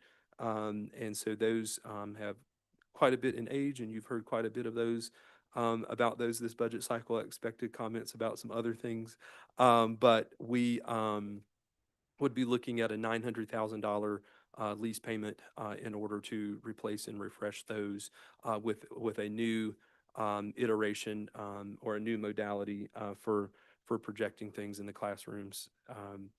And so that would make the total capital outlay request from the superintendent and potentially the board $7,823,488. If we can move forward a couple more On slides. this slide, I want to make sure we are crystal clear on this, particularly as it relates to capital outlay, any capital outlay funds, but specifically proposed funding for Chromebooks. We cannot use these funds for salaries. That's capital, but that has to be used, paid through general fund. And so as we continue to engage community and, requests for, diverting this money away from Chromebooks to salaries, we cannot use capital funds for salaries. Just want to make that clear. We also, we did have through the meet and confer process and through public comments, been conversation pertinent to extra duty pay in Durham Public Schools, and in the meet and confer process, I think is the final meeting of that. Sort of picked up from another team member on the team the effort to look at that and conducted a comparison to the Wake County model in terms of how they're handling extra duty items for teachers in their district. And so just first wanted to lift up sort of some examples of what we currently do. Obviously, athletics and cultural arts are pretty standard throughout the state, and that's something that we do in Durham. Planning period stipends for class coverage is an item that we see. So if a teacher forfeits his or her planning period to cover another classroom, there's the opportunity to be compensated at the equivalent of their hourly rate for that particular planning period. I know moving into this cycle, this is a space just sort of from the data that we see that there's an opportunity for that to perhaps be used broader across the district, right? And so we had a really good question from board members ahead of the meeting today about where is this being utilized, what types of schools are utilizing it, and so on and so forth. And I personally was very surprised to see only 9 schools sort of leveraging that. And I want to do some more work to sort of understand what other schools are doing, right? And so is the situation that they don't have the need to engage with their teachers in that way? They're able to, or do we have some schools where they can always get subs and it's not a thing? Are they leveraging instructional assistants to step in and provide coverage in lieu of teacher planning periods? So more information I want to gather for sure about the practices, particularly at the elementary level. Want to kind of understand more about what's occurring there. Grade level and department chair stipends is something we do now. It's currently only at the high school level. There's and we'll speak about that on the next slide, the potential that may expand in some future model to our middle grades and to our elementary grades in the district, and definitely would want some input from the curriculum and instruction team about how we can sort of best leverage the use of that type of position or that type of extra duty throughout the district to sort of move academics forward before we made that move. Technology champions are sort of throughout the district. folks that are at the school in another role that are taking a particular lead and helping to troubleshoot sort of common issues that folks run into with technological resources. And then EC file caseload coverage. So we did sort of have the first time in my career had sort of someone ask, we have a number of EC vacancies at our school. Other teachers are kind of stepping in to help manage the IEP caseload. So they're not teaching the students, but they're helping to review paperwork and do things of that nature. And so we did sort of do sort of a test run with the school at applying that planning period concept for that particular duty. And so that's some potential to expand that as we move forward. And if Wake County moves forward with their model, which I don't think they're going to now, I thought we were going to be able to scoop up some EC teachers. So on the next slide, we sort of talk about those opportunities. Again, just the potential to expand that grade level chair model. We had good principal feedback on that in terms of that the Wake model would be an improvement from what they have to work with now. Thinking about some particular stipends for clubs and organizations, right? So in the Wake County model, depending upon what level of school it is, elementary, middle, high, there may be an allotment of a certain number of clubs that a principal can determine is eligible for some sort of stipend. And so the number is highest at the high school, and then it drops a little for middle, and the Wake model currently does not offer that particular stipend at the elementary level. And that's a space where we have some homework to do to understand what that might look like if we were to do it in elementary in Durham in some sort of future endeavor. Really interesting feedback in a good way that came up through Meet and Confer, just sort of about the notion of if there are counselor vacancies or social work vacancies, and maybe even some other related service providers who are stepping in to pick up greater caseloads, do we potentially view that in the same way of offering some sort of additional compensation for what's occurring there? So just wanted to think about that. Didn't put a bullet on this, but also wanted to lift up that the concept of testing coordination or test coordinators was an area that Wake County touches on in their model. And so they're allowing one test coordinator stipend in schools throughout the district. And that's another area that we may contemplate rolling forward. So just wanted to lift that up as something where there was lots of conversation. We're doing work on it. We're committed to continuing to doing good homework on that so that we can expand what we do for extra duty in the most impactful way, in a way that will be good for our staff. So just wanted to not miss that. So on the final slide, just a reminder, just sort of the charts that are in the budget book itself, just in terms of the local funding trends and over the past few years. And so the desire to request an increase in our current expense fund or our local funds by 25,700,127, and to increase the capital outlay request by 2,823,488. So I think with that, I will sort of yield back the time that we have left and maybe plus some, and happy to answer any questions that the board may have. Thank you, Mr. Teeter. Board members. And I think just as a reminder, we're past our deadline to get information to the county, but tonight is the night that we would like to make sure we get finalized this budget so we can get that date over. I know we've been in communication with them. That's right, right. And so they see this, they've got kind of they know what the ballpark's going to be. And I think this would be, I don't know enough about the history to say ever, but first time in sort of recent years to kind of have it at this point in March, if we have authorization tonight. Definitely not the first time ever, Mr. Teeter. Yes. I think 2024 cut us off, changed our trajectory a little bit, but we were definitely moving. We have definitely met our deadline in the past. Board members, I see Ms. Chavez's hand up. Thank you, as always. And I'm gonna raise 3 issues. Thank you for all this thorough information for being responsive, for answering our questions. Three issues. One, around the salary increases.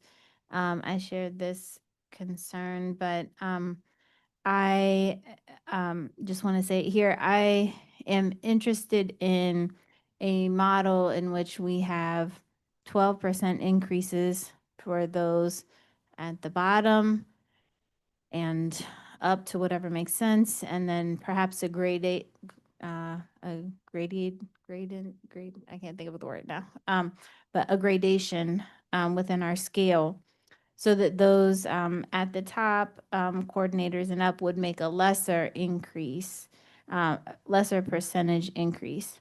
And in looking at the numbers in the salary scales, I calculated that, if I can find my thing, that, for example, a 12% increase for an assistant superintendent on step 0 leads to a $19,000 increase in that salary, whereas for a transportation safety assistant on step 0, that leads to a $4,306 increase. So we've discussed this a bit, but I don't want to see an upside down triangle, if you will, with the majority of the funding we receive to go toward the top of the scale, but rather I'd be interested in seeing more of a rectangle where it's evened out, and that means smaller percentages as you go up the scales. So you're the expert on salary scales, but generally, I think that's what I'm thinking about. To me, it misses the point to have a huge increase at the top of the scale, and while the same percentage, a much lower in actual numbers increase at the bottom of the scale. So that's the first thing I want to raise. Do you want to share your thoughts on that? I know we've talked a bit. Yeah, I mean, and we did, we've had sort of through agenda review and through sort of the written kind of questions ahead. I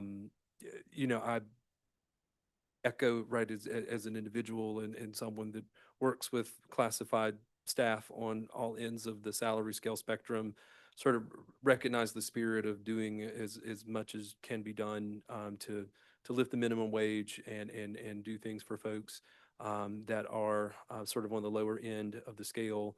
I think the board a couple years ago, when the 11% occurred, right, there was a lesser percent of, I think, 7 that applied for administrators. I think, I also sort of balance that with, being mindful of compression and disincentivizing upward mobility in the district and trying to, move up through the ranks, so to speak. But, and I think, so I'm sensitive to kind of all the pieces of that, and I don't, I don't envy sort of that calculus. And I know that I would be a partner with the board in unpacking that once we know how much money we're actually going to get. And so I think, look forward to that conversation. So I think once we have the funds, we could, if we need to kind of spend more time on the philosophy of how we operationalize it, for sure. But definitely understand where you're coming from. Thank you.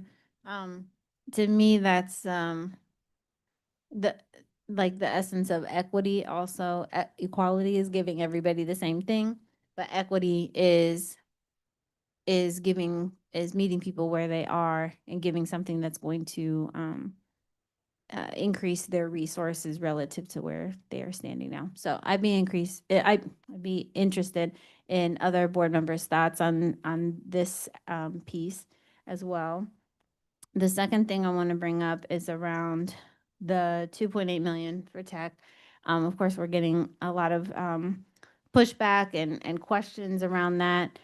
I want to ask you, in terms of $2.8 million, what could that get us in terms of HVAC repairs? What would be the trade-off?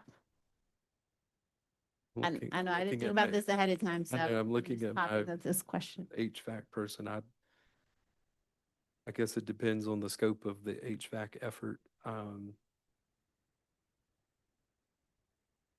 Yeah, without having time to think about it, I mean, it's difficult. I mean, sometimes we spend $500,000 per school just to get a boiler replaced. And so, it's difficult to put that into how many schools can we fix the HV system in. I mean, for instance, I'm looking at a roof at a high school, it costs nearly, $4 million to replace the roof. So, I mean, capital money projects are very, very expensive.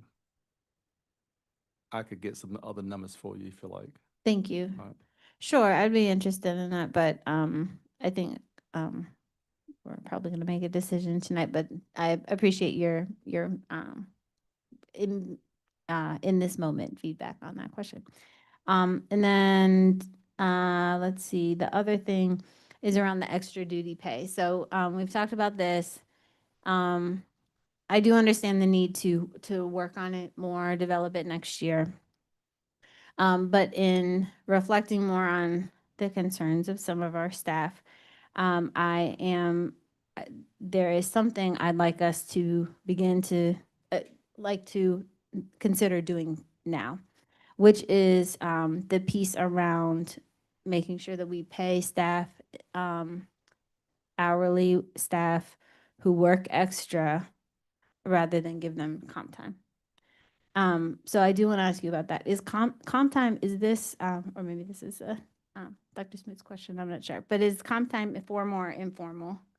Is it formally tracked, I guess, is the question? Yes, okay. Right. So, so through right, we have a timekeeping system, right, for our employees. And so and so right in our policy sort of structured, right, that comp time is the default mechanism, right? And so, in a particular week, right, if an employee works more than 40 hours, I think that's an important, distinction, right, of it's got to be hours worked and can include days that were leave or holidays.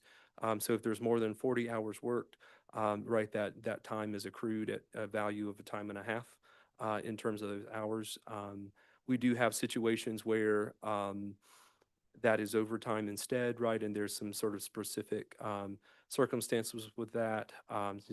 Bus driving is a common space where we see that when folks process a request. We use the extra duty word in a lot of scenarios in Durham Public Schools, but that also applies to some scenarios where there's overtime pay. So if a custodian is working an event on the weekend, for example, for something that we're hosting, or there's something occurring, right, there are instances where that may push them into overtime pay, and we get sort of that authorization to pay overtime in lieu of comp time. And so there are, I agree, that there are some opportunities to explore more natural triggers for that where appropriate, and definitely seems most pertinent, right, in some areas that fall under Mr. Barnes' umbrella. And I would want to work with him and his team very carefully to figure out what are some examples of that where we can smooth that out and make it happen more naturally, like it does currently for bus drivers, as an example. So,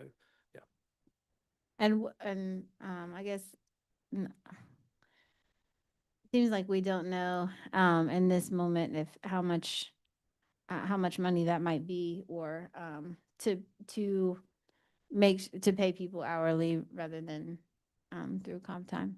Right, and we would, and that's a space where we can do some work. I think certainly now, with Durham Public Schools having made it to a point, right, where we have built a budget that is not reliant on lap salaries to balance the budget, right? That gives us some breathing room, to be able to sort of react to those situations as they occur. And so, we'll do some careful work, right, to monitor if we see there's a particular lapse in custodial salaries that had been budgeted. There may be some opportunity, right, where we're instead shifting that to a budget line to handle the necessary overtime that may have occurred, right, to deal with those issues. So it makes it a little easier to manage budgetarily. Okay. So probably through vacancies, and then is there?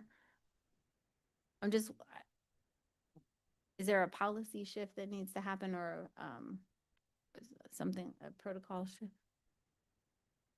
I feel like, right, we've got the, right, sort of the appropriate construct there, right? So I think we would want to have just sort of we would want to have a conversation with the board, right? Like we did with bus drivers, right? We had sort of a very specific ask of the board, right? When we made that shift to manage bus drivers in that way. And so we would likely bring you a request after we've had some sort of review to be able to sort of default manage some other groups in a similar way. Can I just, I appreciate the concerns you've raised, Ms. Chavez. I've written down notes. I'm trying to follow along, but I think it's really, really, really critical that we're clear with our language and that we don't assert that we're having people not be paid for work that they are doing. If there are specific instances of concerns, I hope that folks will feel confident that Mr. Teeter and his department have been incredibly responsive. HR is responsive and will deal with those. But there are fair labor standard laws, right, that are critical that we are in compliance with. And so I just want us, as we advocate for everything that our staff and our students deserve, that we be careful with language about that in our advocacy. Is I y- I've been following the conversation and I just think it's really, really, really important for us to be accurate in that. Yeah. Ms. Chavez, did you have additional comments? No, I'll pause there. I'll need to step back to pump and then I'll maybe be back with more questions. Thank you very much. I also think you raised a number of ideas. We want to make sure that we hear from everyone and feel where consensus is to think about what you all contemplate moving forward. And to your point, Mr. Teeter, there is some time as we need to figure out how much money we will get and then what happens to do what we do with that once we get it.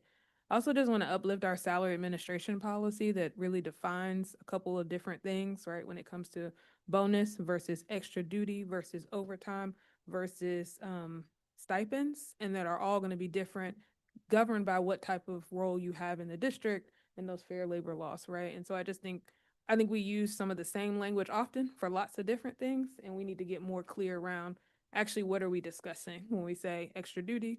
Is that actually an extra duty or is that something else, right? And so how do we get really clear about that language? It seems like we got some work to do on that. Other colleagues, other comments? Or motions, I don't know. Where we are, Ms. Carter Otten. Thanks so much, Mr. Teeter. Can you remind us, once we make a decision tonight, how much and what is movable once we receive a response from the county? Where is the flexibility and where do we not have flexibility after that time? Right. And so after the board authorizes the request, we'll very quickly submit that to the county manager. We expect, according to my conversations, that she will unveil her proposal on May the 11th. And so we'll have some sense of her recommendation. And then we expect county commissioner action around June the 8th. And then once that's in our hands, we'll if we're looking at the situation like we had last year, we requested a little over 16 million. We got a little over 12. We had to work with the board to sort of reprioritize. And so for me, I'd be looking sort of at the two separate buckets, right? I would look at the local current expense bucket. How much increase did we have there? How do we want to reprioritize and adjust among those things that we asked for there? I would say it's relatively flexible, right? So, and so you'll just go through that same activity like we did last year. And I think it'll be harder this time, but we would also look at that capital outlay bucket separately as well, right? And depending upon how much resources, and I would want to try to manage those two things separately. But other than that, I think we can sort of push and pull the levers however we need to reflect what the board's priorities are. Okay, thank you. So we can move things within the buckets, but we can't move things from one bucket to the other bucket. Right, we would have to get permission from the county to cross those buckets. Okay. Um.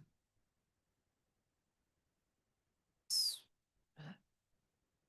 With the proposal, will any of our employees see a reduction in pay as a result of anything that's being proposed? No, ma'am. Will any employees get a salary increase that's greater than the 12.08%? Can you say that a little louder, Mr. Yeah, Cheater? yes. So make sure we have you on the record. Yes, to both questions, no. And so we've sort of developed the costing and the proposal in a way that that we would work that percentage raise across the board. So where you are now to where you're going would be that 12% mechanism, and to include the legacy pay component of an existing employee's pay. Okay, thank you. And then switching gears a little bit, this, since we've received some concerns about the, no, let me start over. In your slide about what we've done to, save money, Mhm. you mentioned the state allotment formulas. And so I just wanted, you to share a little bit about what happens when we don't follow state allotment formulas. Like what are the implications of that for the district? Right, and so so every year, those formulas adjust in tandem or in concert with our enrollment, right? And so less students, less money for a variety of state funding streams. And so when we don't adhere to that, we run over budget, right? And so we have to find resources from somewhere else, right? So if we exhaust those state resources because we deviated, then we lean on local funds and have to make decisions about, in turn, what do we do with local money to make that happen, and just kind of continues to run downhill, and you have to balance it out somehow, once it makes that downward movement. Thank you. And let's see here. I think this question might be more for Dr. King.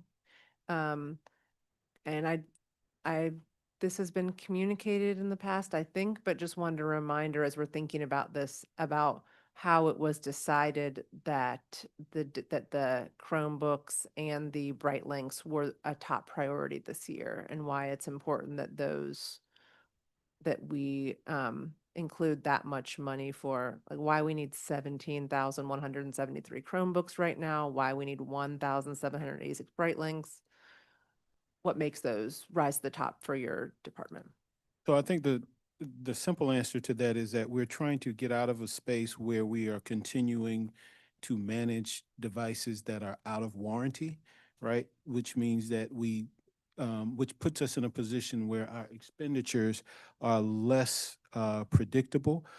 This move will put us in a space where we will understand what we have each year to make purchases relative to technology, and we will be able to use the overwhelming majority of our technology dollars on actual technology, as opposed to having to spend significant amounts of that money on either replacing or providing repairs to technology that is out of warranty. Mr. Majimbi is in the back and can speak to this as well. I know that particularly as it relates to the Breitling devices, the primary reason that we need to replace them is that they are quite old, and as they get older, as they are now, they are number one out of warranty, and they become extremely, extremely expensive to maintain once they leave warranty in terms of replacing bulbs and continuing that kind of maintenance. And so the shift that we are trying to make here is intended to allow our purchases to be predictable over time, and so that we're actually focusing on using and purchasing technology rather than continuing to provide maintenance to devices. Thank you. I appreciate that. And to follow up on that, how does the lease work? Can you remind us of that? Like, we don't currently need 17,000 Chromebooks, right? Or 1,700 Bright Links. So I'm gonna call Mr. Majumbi to the microphone to answer that question, because I would be speculating beyond my ability to do so appropriately. Yes, we do need all the 17,000. I'll start from there. And all the 1,700 bright links. All those bright links are failing right now. There's interruption to instruction. I think that has been the main driver that, hey, as teachers providing instruction, the bulb goes out, and that will be another week before we get the bulbs, too. Same thing with the Chromebooks.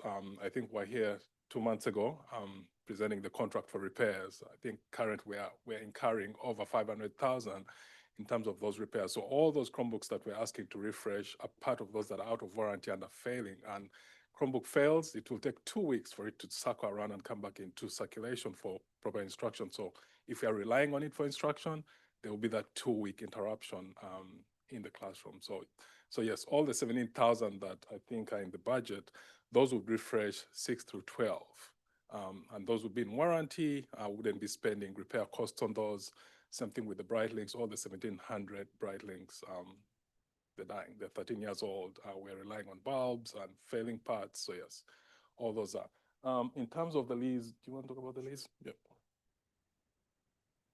And so generally with the lease construct, right? So when the funds become available, right, the devices are all purchased up front. The sales tax occurs up front, and we make those payments.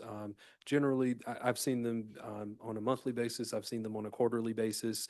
Sometimes I've seen them annually, just depending upon the size of it. And it will, when we're to the point that we're ready to do that, it will require the board to authorize us to enter into that lease, and due to the length of the leases that we're looking at, it will require county commissioner authorization as well to be compliant with general statute to enter into those. And we would make payments until those are complete, but retain the devices. Okay, thank you both. I think as we move forward with these types of purchases, I just want us to continue to be assessing, as I know you have, Mr. Majumbe, and you always are, Mr. Teeter, what we absolutely need and how to do it most cost effectively, right? Like, do all teachers really need bright links? Or are there different ways to project onto the screen? Is that the most cost effective way to do that?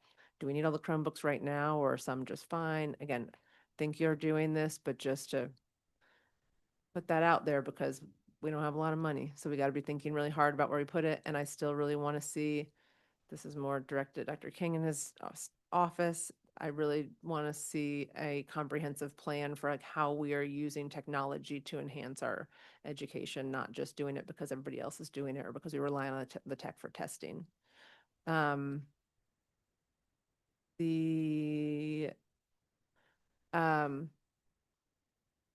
say when I'm thinking about extra duty pay, I appreciate the work that's gone into this. I think there's a lot of room for growth, as I think you've noted. I look forward to watching the board move and the district move in that direction in the coming years. I think compensating staff when they're picking up work from colleagues who are absent, especially over long periods of time, is a top interest of mine, and kind of figuring out how are they filling those classes, right? How are they picking up the extra caseloads? And I'll just end by saying I do appreciate all of Ms. Chavez's suggestions, and I would like to look into that further as once we learn what the county's going to be giving us, then we can see what we have to work with. And I appreciate her looking towards equity in our district and our compensation. Thank you. Yeah, thank you for that. I just want to lift up the technology conversation. In addition to testing, many of our schools use learning management systems, whether that be Canvas or Google platform, to push out assignments to our students. And at the primarily the secondary level, at the elementary level, there are some instructional programs, and so they're not on the devices all day. I think what this is an opportunity, if you go back to the genesis of when the district purchased the devices, it was a pandemic, right? And so we needed to put devices in hand. And so I think this is an opportunity to kind of revisit how we use technology from the standpoint of it's a tool to ultimately amplify instructional quality. It's not replacing the teacher. It's not, a tool that, what some people refer to as iPad babies. It's not to babysit. It's to provide an instruction tool. So I think that's an opportunity for us based on some of the feedback that we have been receiving. And also, when we think about BrightLink, and so that's for those that may not know, that's the kind of short throw overhead projector and the move to screens. And so I think this is very similar to an evolvement of instructional technology, whether we go back from the chalkboard to the whiteboard, from the, when I started teaching, the transparencies and overheads to, I used to love those, to the projectors and to now screens that are not dependent on turning off the lights or closing the blinds, not depending on if a bulb goes out. And I've heard some of my teachers on my superintendent advisory council say they've had to come out of their pocket to go on Amazon to try to purchase a bulb, and that shouldn't be. And so making sure that we have the best quality instructional materials and tools to support teaching and learning is a goal. And as we think about the number, and I hope you again have seen how this has evolved, because we first came wanting to purchase 25,000 devices. But I think what this will do is also set us up to be on a cycle where we're not replacing all of them at once. Maybe we get to a point where we're replacing maybe 9 through 12 one year, 6 through 8 one year, 3 through 5 one year, teacher devices, and just kind of get on a consistent cycle so we're not having to just invest large amounts of money every single year for that. Thank you so much, Dr. Lewis. I appreciate all of that. And I do, remembering the comment from the public commenter tonight requesting a audit of how much time is spent on devices and what's being done. I'll say, I ask my kids in first, fourth, and sixth grade multiple times a week how much time they're spending each day. I ask the fourth grader to write it down every day. She won't do it. But I asked them to report back, like in what ways are they using tech, how much time, give me some examples. And I would bet that parents across the district are doing the same thing, trying to figure out like, in what ways is this being used? And like, does that align with my values and my beliefs that I hold for what I want for my kid? So. I will say our instructional curriculum materials are pushed through the device as well. So not a lot of companies are printing traditional textbooks anymore. Yes, there's consumables, but a lot of the way that our students access curriculum resources is through the devices as well. Dr. Lewis, can you also clarify, we've been talking about BrightLinks, but is that a decision that's already been made about what those purchases might be for projecting in classrooms, or what? Can you clarify that? Yeah, that's the proposal to replace those and try to get in front of evolving technology and not be in a break fix state where we're being reactive. Bulbs go out, now I can't project anything. The screens are cheaper than BrightLink, and I think what you'll see once, probably in the near future, BrightLinks will be phased out. So the ultimate goal is to try to make sure that we have quality tools for our educators to use that is easy for our students to engage with. Like I say, if it's a bright sunny day and the sun is on the whiteboard that the BrightLink is projecting on, it's maybe difficult for some of our scholars to see that. So again, this is like a transition in new technology. And so you said we were replacing them, but do we know with what? Yeah, what we've been getting feedback on is very similar to that screen that's on the side there, which is an interactive touch screen. So these are touch view, and we had got some pretty good feedback from our teachers on my superintendent teacher advisory council. They looked at 2 other different models in addition to that touch view. Okay. Ms. Byer. Ms. Cardot, were you finished with your okay.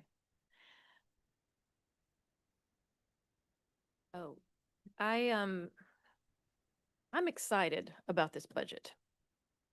I am so appreciative of the community that has advocated to us on behalf of all of the needs that we have. Maybe they didn't even touch all of the needs because, Chair Umstead was reminding us that we typically have a list of unmet needs, and we've worked through those, and we had to leave a bunch of things off of this list. The things that are on my list for unmet needs are a bond for repairing and maintaining every school in this district. I still hope that we can accomplish that this year for our students and staff. Fuel money, apparently, that is unstable right now. More than 12 mentors for all of our beginning teachers, right? These are my wish list, and we all have our own, right? An increase in teacher supplements as counties, as districts around us are looking to increase their supplements. A raise to the living wage that is higher than 1922, which is what we've been advocating for years. All of these things we dream together,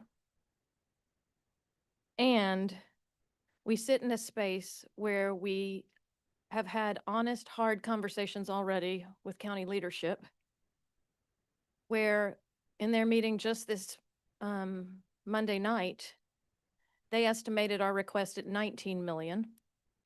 And actually what we're bringing is 28 and a half. So we need to make sure that we get that clarified to them pretty quickly. They estimated that they are starting the budget year in the hole $5 million over there before they've asked for any increases. And they are the most, I would argue, progressive commissioners we've ever had who care deeply about students and schools and education and living wages. And they are going to face some impossible choices along with us, in partnership with us. Their choices are also harder because of the instability of the state and federal governments. They are looking at impossible things like our DINE program staff who are not being supported by the feds. They are looking at possible $11 million of cuts to SNAP benefits or more. And they are going to struggle to help us try to fill this gap. I think it's important when we take a budget, I always say across the street, that we can defend it. We can look them in the eye and say, this is what we need. And I feel like through listening to our community, Dr. Lewis and Mr. Teeter, that you all have brought us a solid and ambitious budget request that we can defend. I appreciate the concerns that folks have raised about tech. I think as a response to that, there's not a leaning into tech for elementary students. There is the interest from folks and y'all continuing to dig into what does screen time look like for our youngest learners. I think it's something that we welcome community voice as we lean into best practices.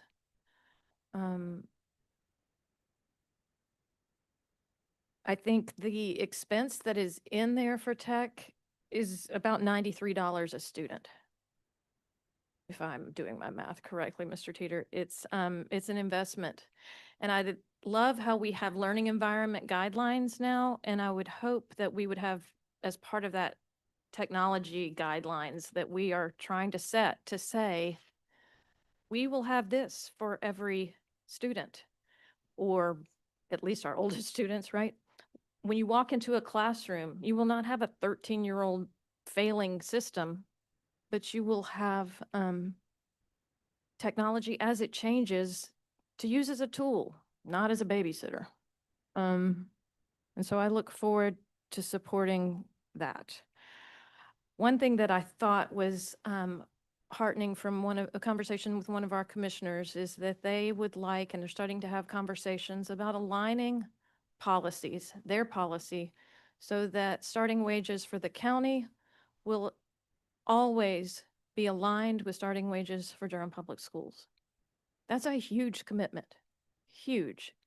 That alone will lift our folks so much and will keep us aligned as we struggle through future, and the future boards struggle through future budget requests. I've sent y'all questions. You answered them so with such consistency. You answered that everyone will get at least 12% with this, that it also does include folks and their legacy pay. We're not trying to take people down. I'm interested in this board or future boards exploring all of Ms. Chavez's ideas, but this right now is defensible and able to be asked for in that space across the street. I was thinking about the challenge of trying to decide if you give more to a certain group of employees, where do you put the cut point? Where do you make a break? And how do you not impact folks that are near their retirement when their compensation is so important as they finish out, hopefully take 6 months off and come back and join us again. I appreciate the advocacy around extra duty pay. I appreciate that we do more already than most districts do. And I look forward to watching y'all continue to see what you would dream and do with another $1 million or $2 million. Mr. Teeter, if all things align and there is a will in the North Carolina General Assembly to pass a state budget, are you all hearing that any increases they would make would be retroactive, would be in the way that we could go backwards in time for this year? So, not definitively. So I think that is a big question mark that myself and my colleagues are watching and thinking about. There would be some sort of operational mechanics that they'll have to work through with their retirement system if they choose to do that, right? And we've been in situations where they've gotten things in order past that kind of magic 3 months that has implications for the retirement system. And so, I just heard sort of different theories. Maybe for this, if they did something for this year, it would be a bonus just to facilitate that. It would have us doing that very, very close to the end of the fiscal year if it's something that they were to agree to and get the governor to sign off on. So they would need to do it very quickly, whatever they pull together.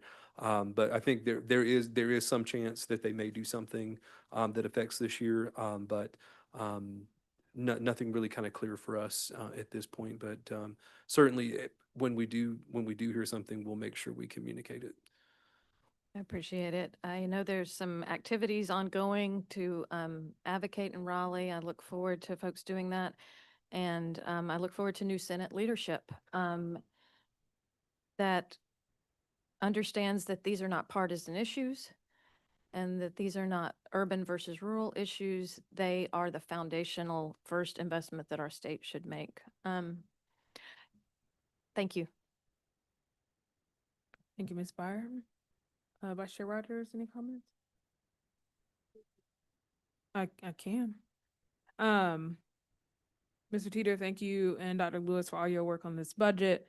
While it doesn't have everything that we want, certainly I think it's something that we can advocate for. I'm grateful for the increases for our classified staff that is in here. I think we had 11% raise a couple years ago. Hope we can get this 12% raise this year. I think that, and I still know that's not going to put us where we want to be. I also, I think back to the beginning of the school year when we have multiple emails from parents who don't have working Chromebooks for their students, and their students are having trouble accessing instruction and curriculum and homework. I think I want us to be thoughtful about our one-to-one work and being really thoughtful around how we sustain that. So I think there's still more work to do as we think about how we sustain one-to-one, how we're using devices as tools and not reliant on them. But I also know that I want every single student in Durham Public Schools to have what they need to be able to access curriculum. I think the tools themselves are not the enemy. How we use the tools, I think, are what are creating a lot of the challenges in our system. And so how do we think about how do we teach our students how to be responsible users of technology so they're also prepared to enter the workforce, to enter college ready to use that. I was in a session earlier this week where they were talking about AI and how there are dangers to AI, but we also know that our students need to be ready to use it because there are going to be jobs that we haven't even thought about yet that they will take once they graduate. And so how are we, again, using technology as a tool? And so we we do have work to do to be clear about how we're doing that. I think one of the things that I'll say a couple things I'm disappointed on in this budget. We still don't have a multi-year budget outlook, Mr. Teeter. And so one day I hope that this board is having a multi-year budget outlook, because we should be able to think about, okay, next year we're going to be looking at a raise for our certified teachers. And then when does that new lease come up that we need to think about Chromebooks? So thinking multi-year in advance around what might be coming ahead. I also am a little disappointed that we weren't clear about how these investments will improve student outcomes. And I hope that we can get more clarity around, as we do our budget ask, what are the ways that this is supporting the work we're doing to educate students?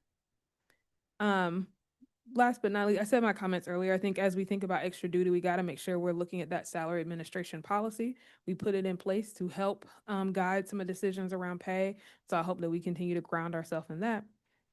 And I also just want to highlight and lift up to some of the work that's, I'm going backwards a little bit here, that's been done even prior to you joining us, Mr. Teeter. We reduced teaching positions and assistant principal positions to make sure we're better in line with state allotments. So a lot of things have happened over a couple of years to make sure that we're reducing spending, so that we can be responsible with our budget. And as we see for our neighbors everywhere, that all districts, it seems like, are navigating budget challenges this year. And there's a concern that we're not going to be in a better place. So how do we continue to have responsible budget requests and ask? Seems like it would be a vital thing that we need to continue to do. That's the end of my comments. Vice Chair Rogers, I don't know if that was enough time for you, but the floor will be yours. Thank you. Sorry. Thank you for the presentation, the budget, the work that's gone into it. I spoke a little bit last time at the work session about the extra duty pay, comp time, et cetera. I do want to see us working towards that and what that looks like in a consistent manner, and really doing it effectively. And I don't know that we're at a place where we can do that now. So it feels a little irresponsible to me for us to be making the requests on that kind of ask. In terms of making that ask right now to the county commissioners when we know that finances are tight for everybody. Ms. Chavez's point about the 12% and making sure that people on the lower end are getting a higher percentage and increase than the folks at the top. I'm really concerned about compression. Prior to me joining this board did some great work around compression, and at the beginning of my tenure, around undoing some of that compression. And so there's still work to be done, but I don't want us to take steps that would send us backwards. And so if there's a way to do something that feels or looks, appears a little more equitable in the future, be happy to. I look forward to exploring that with you, since I'll still be serving like some my colleagues. And so we've got some real work to do in that aspect. I am appreciative of every single email, every single voice, every bit of advocacy that has come in around the tech issues. I hear, all sorts of I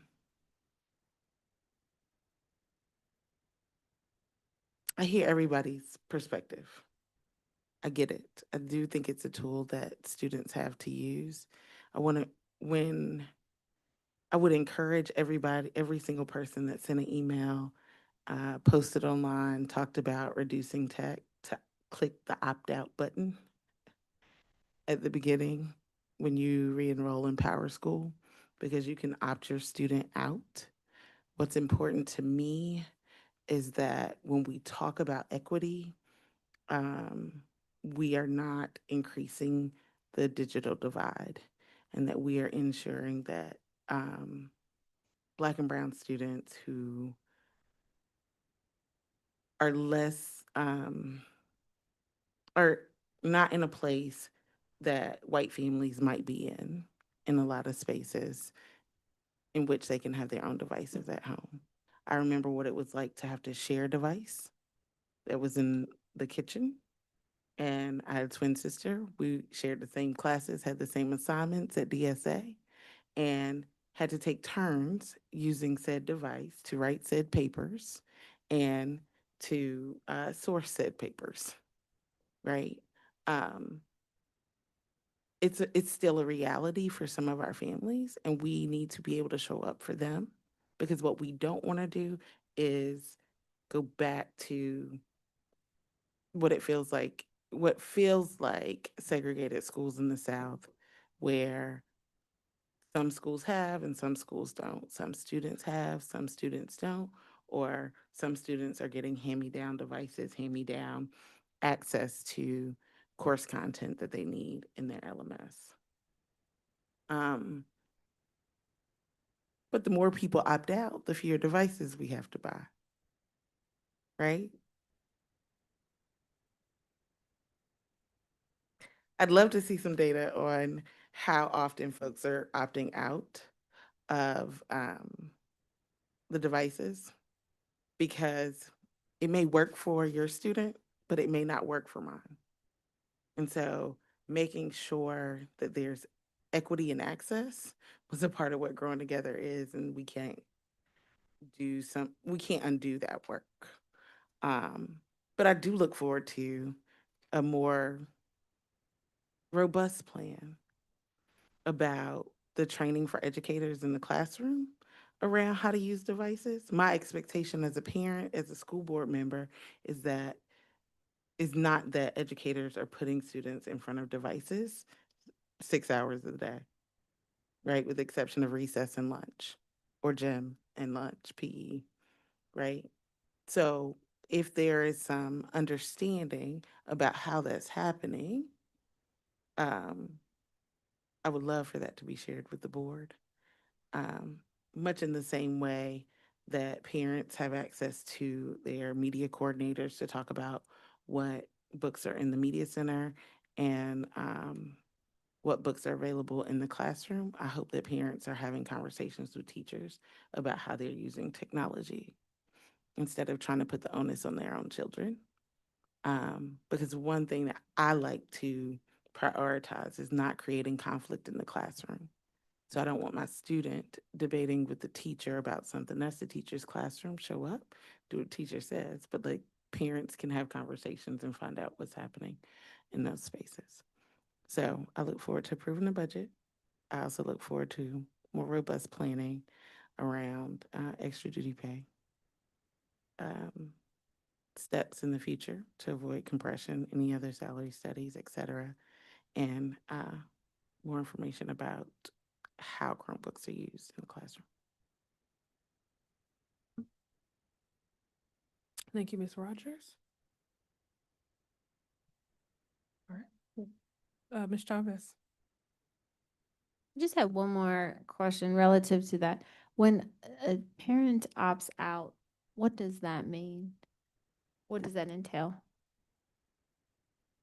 It generally means that we don't issue their child a Chromebook. And so what that means is then that, if there were any assignments that were, so let me be clear.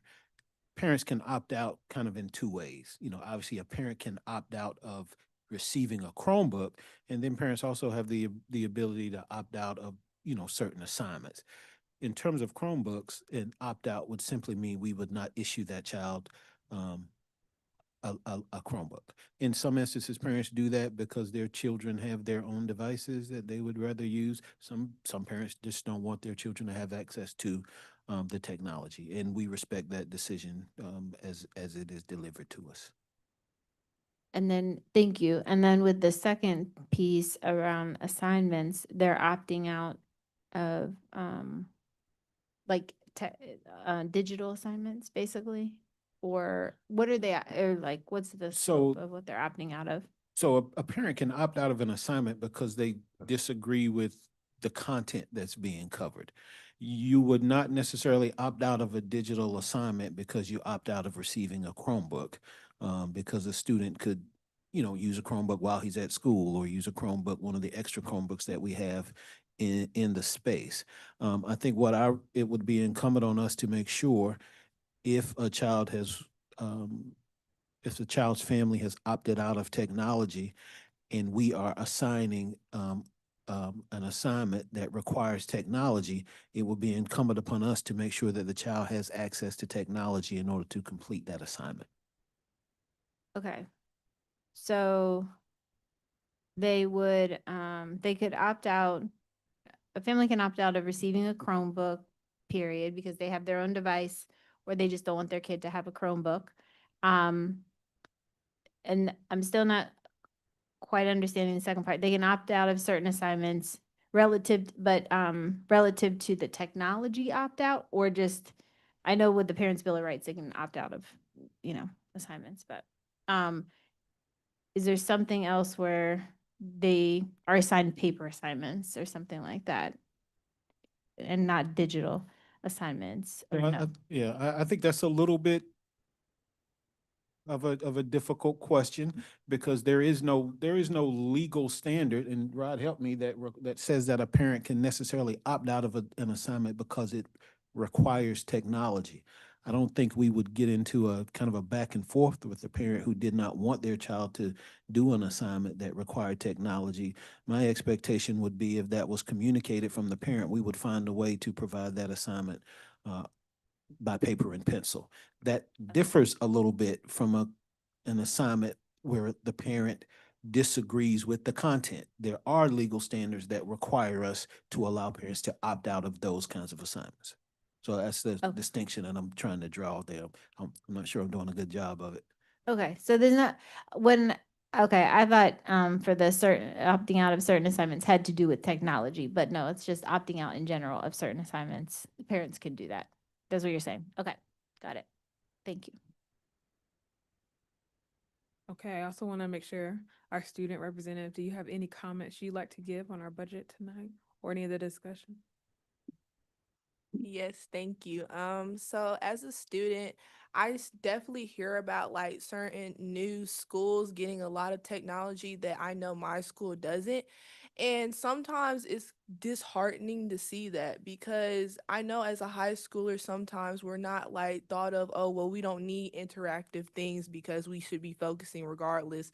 But like someone who love school in the way I do, I will also enjoy to see new things for us.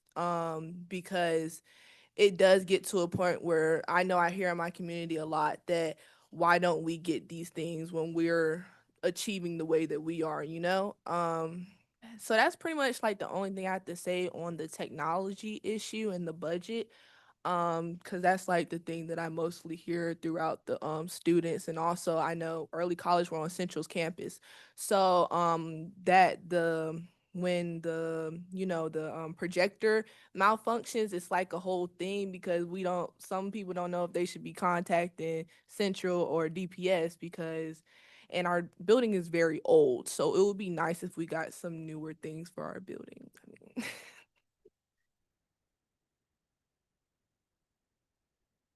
Elizabeth.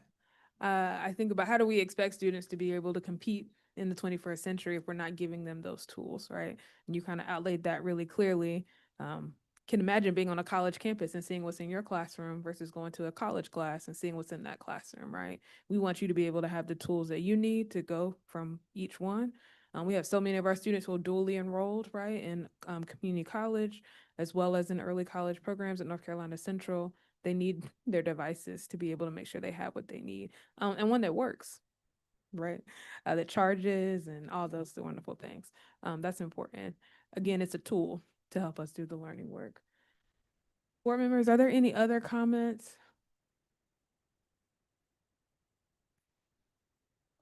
So just want, again, uplift our majority Black and Brown district that with students thinking about being at NCCU's campus and all those students. Ms. Byer. I'm just ready to enjoy all the robust conversation we've had and hope that this can be, I think, Dr. Lewis, this is your second budget in Durham. It's exciting. And I would love to make a motion that the board adopt the superintendent's recommended budget for 26-27. Second? It's been moved by Ms. Byer and seconded by Ms. Chavez that we approve the superintendent's recommended budget for 2026-2027. Is there any other discussion? All those in favor, say aye. Aye. Any opposed, please use the same sign. It passes unanimously. Thank you, Mr. Teeter and Dr. Lewis. Congratulations. Looking forward to taking that across the street. The next item on our agenda is our arts proficiency graduation endorsement. Mr. Turner. Yes, we're excited to have the one and only art extravagant or extraordinaire, thank you, here with us this evening. The many things that he does for our arts program, Mr. Turner, we appreciate you. And thank you for giving up your evening on your birthday to celebrate this with us tonight as well. Thank you, Dr. Pittman. Yes. You're actually anytime my I have- Facebook friend, so I told you on Facebook. Okay, that's That's true. how I That's do. true. That's true. Any chance I get to advocate for arts in Durham, I'm here, so don't worry about it. So good evening, Board Chair Umpstead, and Board of Education members, Superintendent Dr. Anthony Lewis, Cabinet members, and the greater Durham community. As we find ourselves in the 4th week of Arts in Our Schools Month, which this board proudly celebrated with a proclamation at this month's work session, I come before you this evening to lift up another pathway to celebrate and honor our outstanding high school artists who have shown commitment and dedication in developing their artistic skills through the extensive arts course pathways that we have right here in Durham Public Schools, which I might add is unmatched by any other educational institution in Durham County. Next slide. Tonight, I will share information around the high school arts proficiency endorsement. Next slide. I will offer some information for you, an overview of the North Carolina Department of Education's high school diploma endorsement process. Then I will go into the arts proficiency endorsement state-provided eligibility guidelines. We'll review the academic requirements. We'll identify the courses that are covered and qualify for this endorsement. And we'll discuss the criteria for the 40-hour arts-related extracurricular requirement piece. Then we'll open the floor for discussion and hopefully open for a board action. Next slide. The high school diploma endorsement set forth by the State Board of Education Policy Grad 007, students enrolled in NC North Carolina high schools have and shall have the opportunity to earn endorsements to their high school diploma that identify a particular area of focused study. The arts proficiency endorsement was most recently added to the list and now is available to our DPS high school students in their senior year, but also as early as the end of their sophomore year with a block schedule in high school. This early designation allows a student to have the arts proficiency endorsement on their official transcript ahead of applying for colleges and for scholarship opportunities. I think you're on the next slide, right? Oh, yes, please. Thank you. Students are not required at any point in time to complete the endorsement process to graduate, but can pursue multiple endorsements throughout the process. And I believe the endorsement started in 2014 with 5, and they've just recently added 2 more, which includes the arts proficiency. Next slide. And one more. Yep. These are the 2 main buckets for students to demonstrate to have the arts proficiency endorsement added to their transcript and their diploma. Students must complete a minimum of 4 arts credits with an unweighted GPA of 3.0 or higher for each one of those courses. These courses include all of the North Carolina Standard Course of Arts student or arts courses, our local art elective courses, all advanced placement arts courses, and the IB arts courses that are centered. In addition to these classes, students must document 40 hours of arts-related extracurricular activity to receive the endorsement, and the activity list must be board approved. and it must fall outside of instructional hours. It is not tied directly, cannot be tied directly to a course or a grade, and it has to be verified by an advisor's signature. Tonight, we are lifting up the arts-related activity list for approval. Next slide. The next 4 slides outline the various arts-related extracurricular activities that are being lifted up to fulfill the state requirement outlined in the 4 main arts education course strands, and you can see various ones listed. Next slide. These lists were developed using feedback from NCDPI, neighboring school districts, and teacher input. Next slide. The activities on these lists are reflective of equitable opportunities, allowing consideration for students with transportation limitations, and includes activities offered through our school system that is no cost to students or families. Next slide. Students may choose activities from one discipline area or from multiple to fit and fulfill this requirement, anything that fits the student's interest and needs. Next slide.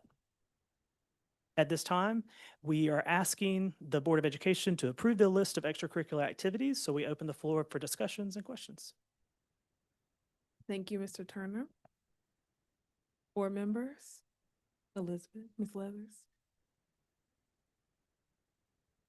Go ahead. I thought your presentation was pretty interesting actually. Cause I would like to see a lot more arts in different schools. I know DSA is good for it. Also Jordan, but like early college, we don't really have a lot of that. I mean, we have a talent show and a music club, but it's not getting a lot of love compared to a lot of different things that we have. So I would love to see a little bit more involvement in that because I think arts is actually a really good department. It gives students more things to put on their resume, like other than especially a problem for early college is most of us only have books on our resume and arts is a good builder. And I just think that would be wonderful. Thank you.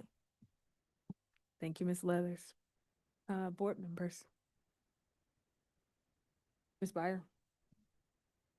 I'm excited about this. I love Ms. Leather's idea of a arts equity audit that we do across the district and make sure that we are lifting up incredible opportunities at every school. Can a student qualify for this year if they have this on their transcript? Like if they have already earned these 4 credits with a 3.0 or higher? So all current seniors are able to backdate their activities all the way through their freshman year of high school. Great. So if we were to approve this tonight, we could get information out to current seniors to make sure that they're aware and that maybe there's an extra honor cord or tassel that comes with this that's beautiful. Is that it's kind of a question? Is it that y'all are ready to get information to current students and you've got forms ready to get to families about their activities? Absolutely. So we've already been working with our student support services team and Dr. Artises with all the guidance counselors across the high schools. So they already have the first edition of this and they're ready to green light that to make sure it's in the students' hands as soon as you say. Fantastic. Thank you. Ms. Chavez. So just one question. I think this is great. What can students do with the arts endorsement? You mentioned scholarships. What else might it do for them in their future, practically, in addition to being a source of pride? Absolutely. So the big take that NCDPI kind of lifted up with this process is that piece of letting a student have a voice based on their transcript as they push out. The arts team from the state level lifted up that they've been meeting with colleges and universities around this endorsement specifically. North Carolina is not the only one with this endorsement, but it is one of only some. So it sets a North Carolina student apart from other students just by having this opportunity. All right, awesome. I would make a motion that we would accept the list of arts activities for the arts endorsement. Did I say that right? Second. arts proficiency graduation endorsement. Is that? Thank you. Yeah, thanks. Thank you. It's proficiency endorsement. What do you say? It's been moved by Ms. Chavez and seconded by Ms. Byers. Is there any other discussion? Ms. Rogers. Thank you for bringing this. I'm really excited. When do you expect, is there already a list of approved extracurricular activities? That is what you are This is approving what tonight. we're approving, all the things. Nothing else has to happen to make this happen going Correct. forward. Ready to And go. does this have to be approved annually? It does not. So the only change of approval would be as if there was additions or adjustments. Thank you. Thank you. I too am really excited about this. I feel like our two colleagues who are not here, Ms. Harold Goff and Mr. Tab, would also be thrilled. And really recognizing all the different brilliances that our students bring and will graduate with as they leave. I was going to also make a similar comment to Ms. Byer around how do we make sure we audit the courses available at all of our high schools.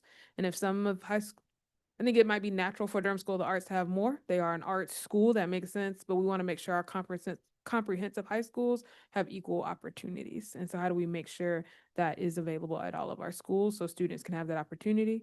And students like Miss Leathers could be hopefully at their base schools still participating in the arts so we can make sure that communication's done. But that was my only comment. Any other discussion from board members? All those in favor say aye. Aye. Any opposed, please use the same sign. It passes unanimously 5-0. Thank you, Mr. Turner. Thank you. All right, the next item on our agenda is Durham Public Schools Community Schools Update. I think we have some guests joining us to the podium. Dr. Lewis, do I want to hand it over to you for an introduction? I'll stall while someone gets up here. I don't know what happened here. But yeah, we are super excited to have our partners, our true partners, with us this evening. Oh. Our community schools partners, they will kind of highlight current reality of our programs, but most importantly, most excitingly, to talk about expansion for two schools. So I won't steal your thunder. Yeah, absolutely. Good evening, board members, Chair Umstead, Superintendent Lewis, and members of the cabinet. I know many of you, but I'm Elena Mina, the Executive Director of Student U, and we are here tonight to talk about Student U's work with community schools and our involvement in it. And you'll hear from many members of our team who are tasked with making sure that this happens each and every day with really great fidelity for our schools. A little bit of context before we get started for our timeline. Community schools is not new in Durham. Actually, Durham is one of the leaders and started community schools in 2017. For many years, that work was led and implemented by the DPS Foundation under Xavier Case, and I'll give you a little shout out. So back there, did a really great job making sure that those programs were very robust for our district. And so we are standing on their shoulders. In the summer of 2025, they passed the torch for implementation to Student U. And so that is why we are the ones reporting this year about the work that has happened this past school year.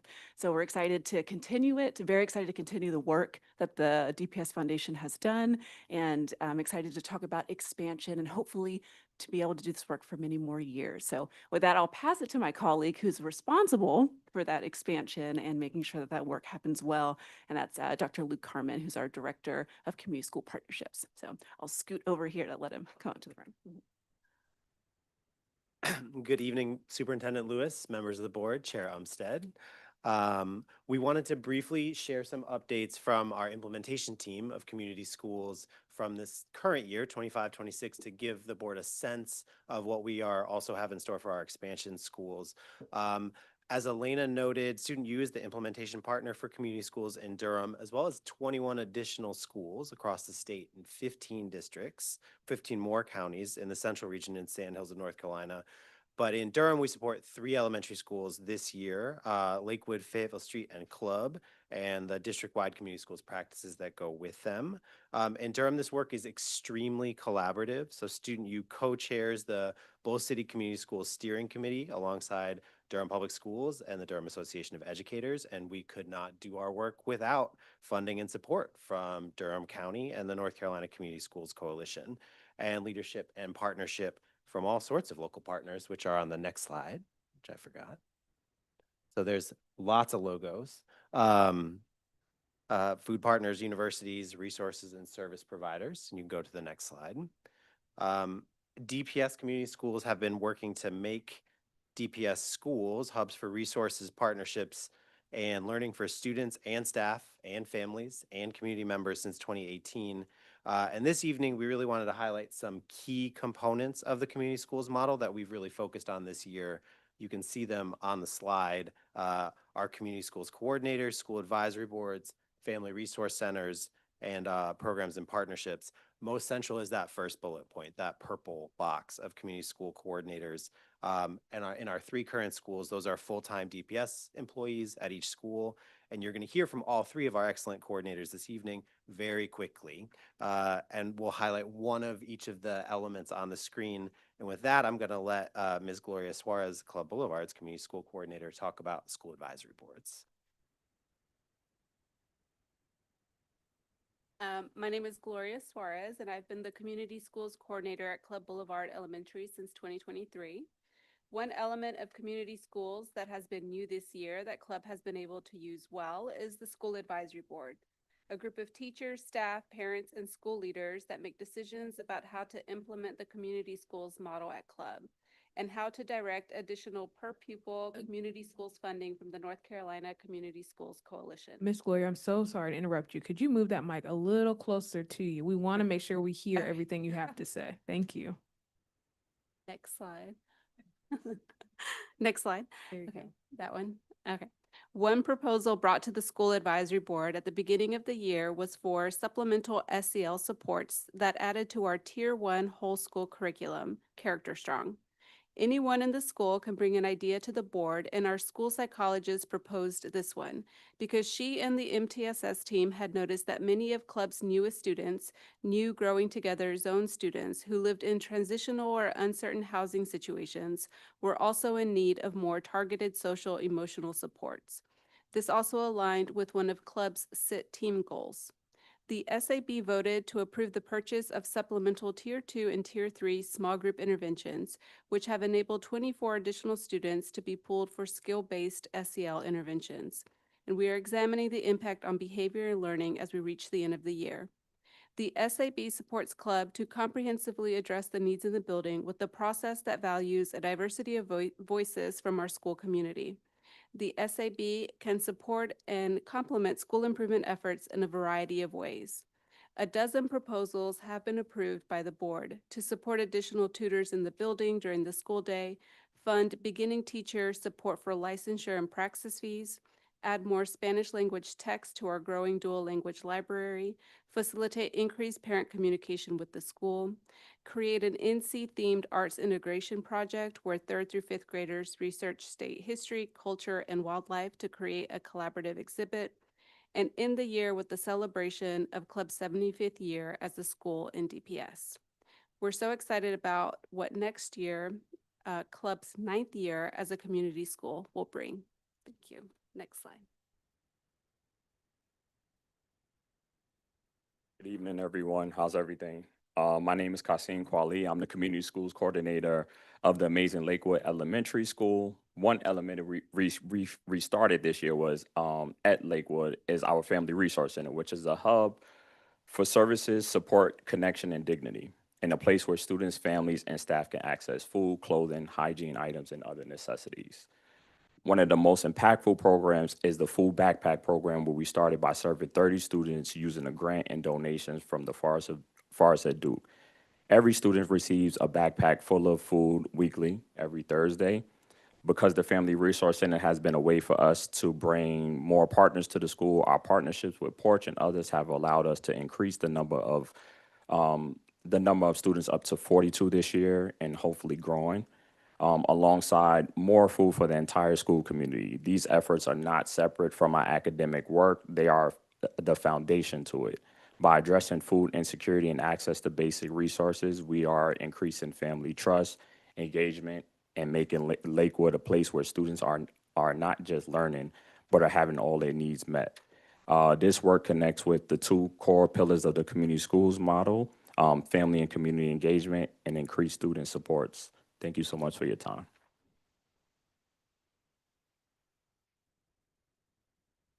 Next slide, please.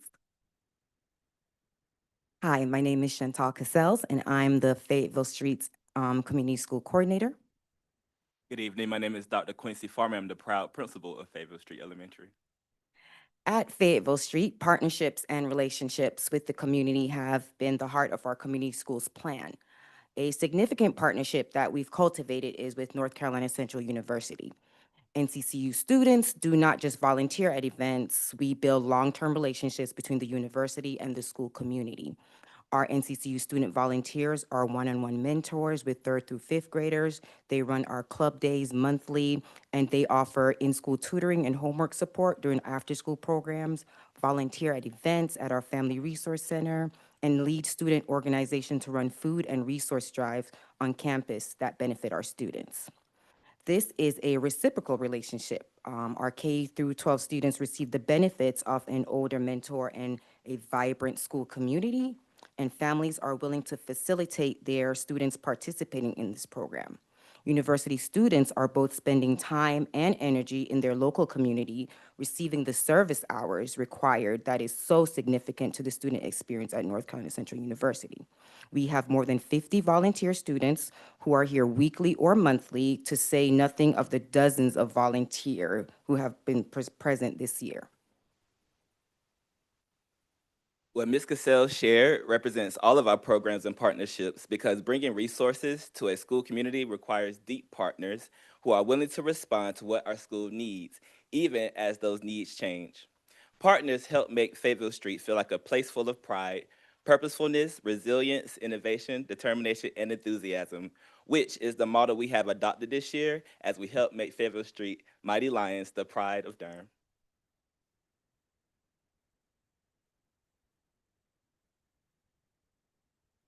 Perfect. I'm going to talk just briefly about the impacts and outputs we've seen this year from community schools. We've seen that impact really both in a lot of different ways. An often cited statistic nationally for community schools is that community schools see between $3 and $15 of impact for every dollar invested in the community schools framework. Arnie Duncan used to cite $7. That was the going number for a long time. They've expanded the range a little bit. But we've seen that impact in all sorts of different resources committed to our community schools. Community schools are funded locally by requests from Durham County, both via DPS and then directly to Student U to support implementation. But we are seeing a lot of resources returned on that investment. Not only the financial investment from the North Carolina Community Schools Coalition and other donors and other partners, but also the additional people power of part-time parent-family champions at each of our schools, master's level social work interns at each of our schools that we've been able to have in DPS, and as well as ever-growing collaborations with our local universities, government, nonprofit partners. We really appreciate the community schools model at Student U because we do not just build from a school's assets, which is the place we start, or bring new money in or resources in, but community school coordinators and their school communities organize and coordinate the existing wider assets of our entire community. Next slide. But I think most importantly, the things we're measuring are not only in dollars, but in student impact. Here we're honestly a little bit early in reporting student use work this year as we're collecting a lot of that data, but we can share some clear direct impacts on families. School community members have visited and used our family resource centers, like the one Mr. Quali mentioned, more than 900 times since August. And we just got our March impact numbers in, so we're up over 1,000 now. Students are being supported in both whole school initiatives that reach every student and then targeted interventions for smaller groups, both academic and social emotional. And then family engagement and enriched learning opportunities are happening across the board at all 3 schools, decided on with the shared leadership of our school advisory boards and school leaders. We've been so proud of the dedication of our community schools professionals and are so excited to see longer term impacts, reviewing data on academic outcomes, attendance, enrollment, and behaviors in each school so that we can really understand how our work has impacted those measures or how it's connected, and how we can reflect more deeply at the end of the year, both on our successes and what changes we need to make in the coming year, which brings me to the coming year and the expansion of our 2 new community schools. Next slide, please. We are so excited to announce the expansion of 2 new community schools in DPS, thanks to the ongoing of support of the model from the district, the county, you all on the board, and Superintendent Lewis and Dr. King and our liaison, Dr. Tagurian. And thanks to funding from the North Carolina Community Schools Coalition for the new positions, we are proud to announce that Brogdon and Carrington Middle Schools will be community schools next year. And I want to shout out Principal Smith for being here this evening from Brogdon. What that means is more than 2,000 DPS students are going to be attending community schools next year, and we're really excited to grow our professional community as well. Practitioners across those 5 schools to have greater impact on the district and continue to be even more leaders in the state. We're so excited to hire 2 new community schools coordinators at Student U. Those jobs are live on Student U's website if you know anybody great who could apply. And I'll turn it over to Elena to wrap things up. Yeah, as I close out, I would just want to say on behalf of all of us at Student U, we're so incredibly proud to be involved in this work and have the opportunity to not only be able to touch the lives of 2,000 more young people in DPS across 5 unique schools in our community, but also this really unique partnership. I think that's something that I really do want to highlight, is that I think Durham can be a model for many, many communities and cities and school districts across our state, because this partnership of county support, a school district leaning in, an implementer partner that's willing to all wrap together so that we can all, put our arms around students and make sure that their success is at the forefront, I think is really unique. And I'm really proud to be in Durham right now. Congratulations to Carrington and Brogdon. We're so excited for them to come and be part of this community. And thank you all for allowing us to be a key partner in this work. So I want to say all of that as we close out. Thank you so much. This does conclude our presentation. We're happy to answer any questions or any comments you all have, but thank you again for the opportunity. Interested, Ms. Smith, since you're here, just wondering, what are you most looking forward to?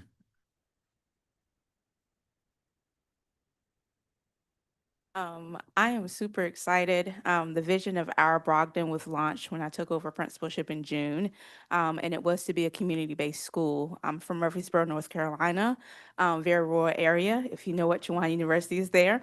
But I grew up with a community that rallied around our schools, that met with resources, support, et cetera. And so that's what launched the vision of our school. And I'm so happy to be chosen and be a part of the partnership with Student U and community schools.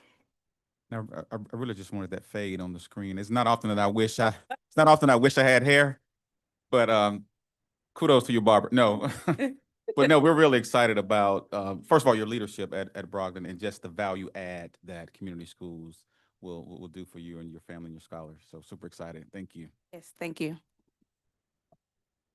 Thank you all for this presentation and exciting expansion in Durham. I remember when we first brought in community schools after advocacy from Durham Association of Educators, and I'm so glad this is a staying partnership that we see within our district. Questions? I'm sure we have questions from board members and other comments. I'm going to start with Vice Chair Rogers. Thank you all for being here. I'm really excited about the expansion of community schools model. As a parent organizer, I worked alongside DAE to organize for community schools at the startup, and those were some great times. I'm glad we don't have to work as hard to see growth. I really do appreciate this presentation. I have some very specific questions. Also, my son attended a community school. We went to club. And so I really appreciated the model there and all the things. The two-way communication during COVID was really successful. And so much of the work that they did was so expansive. So my question is about clubs' work with their advisory board. You mentioned that club realized that students who were newly zoned a club needed more SEL interventions due to housing insecurities. My question is, how are you monitoring the impact of those interventions and sharing what worked in a way that will allow the district to further support students that are experiencing homelessness? And expanding that support so that more schools can do that.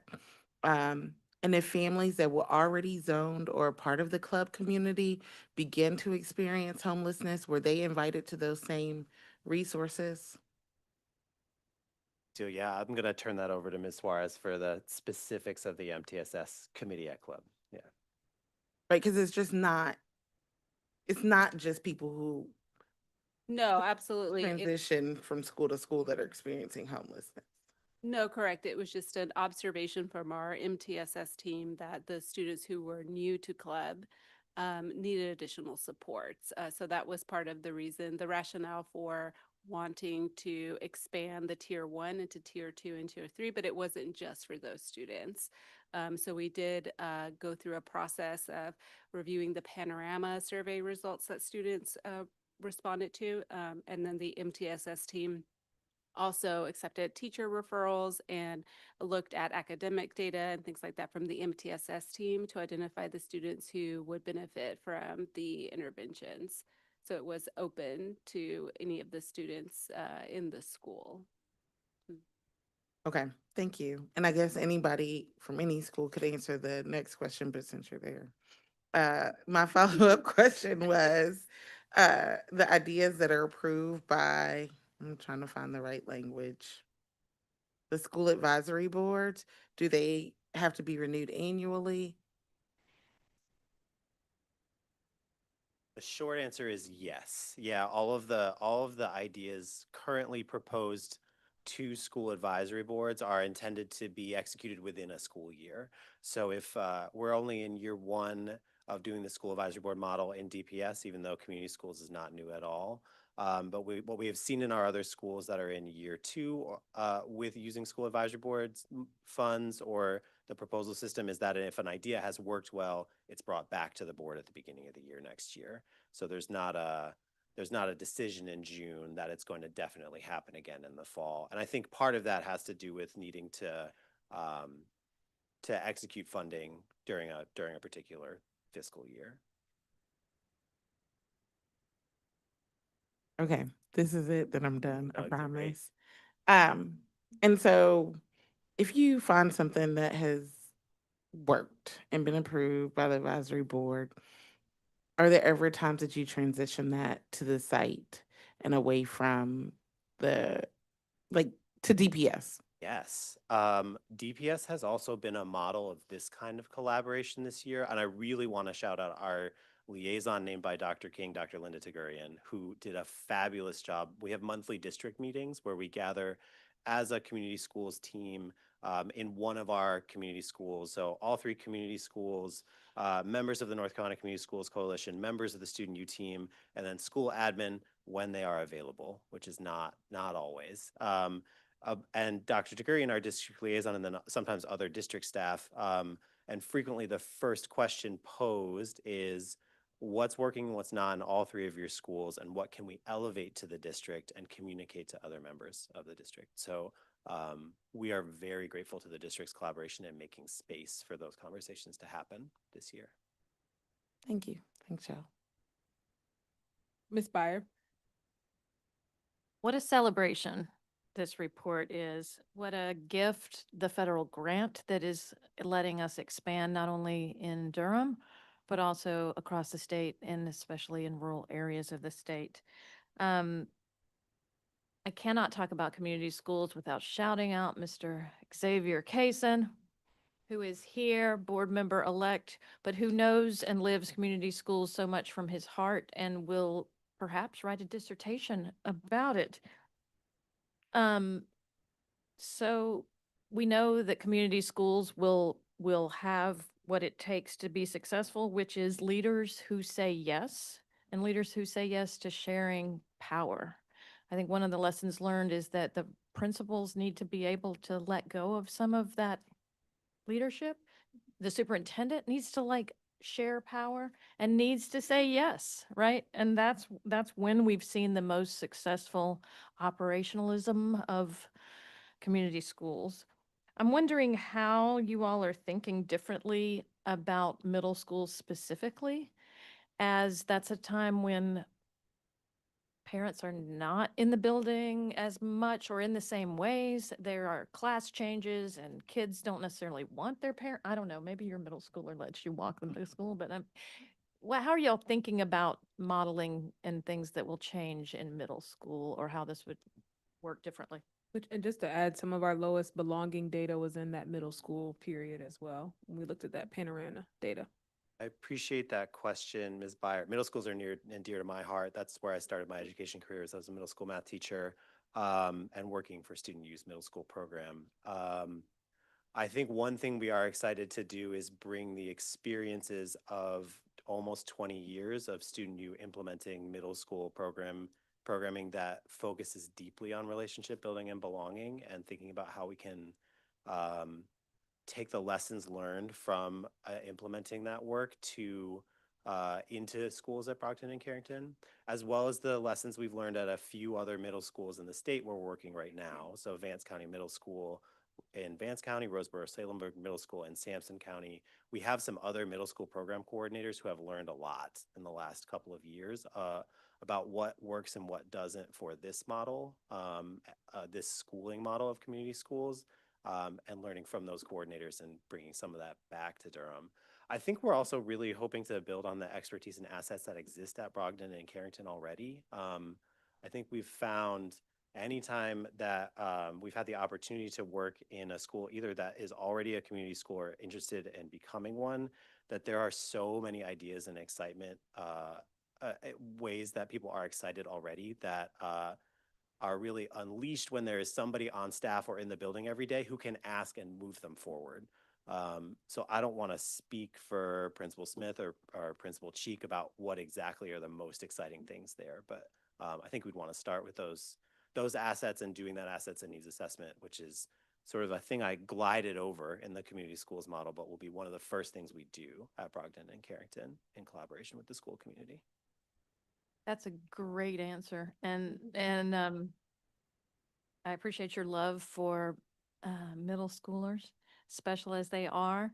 Oh, can I name one more specific thing? Please. Had this conversation with Ms. Suarez and Dr. Hall at Club this morning, but Club and Brogden are very close together. And so there are a cohort of students at Club who are going to Brogden in the fall. And so one of the first things, I haven't talked to you about this yet, Ms. Smith, but we would love to think about those transition programs as a key first step, something we can work on this summer. Yeah. That would be incredible. The other secret sauce is the community school coordinators, and you all do work that is so critical. And it's listening work. It's hard work, but it is powerful. So thank you for all spending your evening here with us and for serving our families.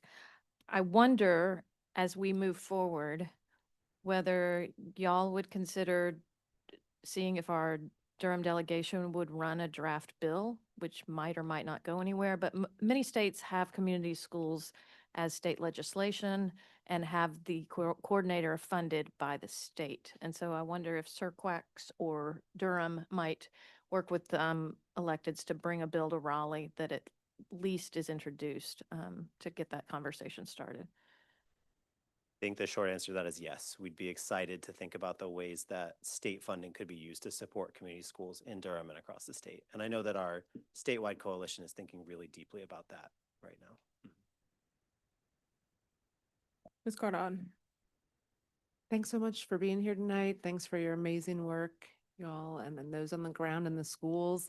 My question was actually about the assets and needs assessments, and I was wondering if one of the community schools coordinators that are here might share like some ways that they collect that information and how they, like examples for everybody for how they utilize it then to make decisions at the school level. And then my second question is how will you all be using that, or how are you using that in combination with the school advisory boards, like that information together, or how to make decisions about what's happening at the schools? Yeah, can I put Ms. Cassels on the spot for this one? She just did a really unique data collection thing that she's sharing with the rest of our statewide coordinators tomorrow morning. So she gets to do it tonight too. Yeah.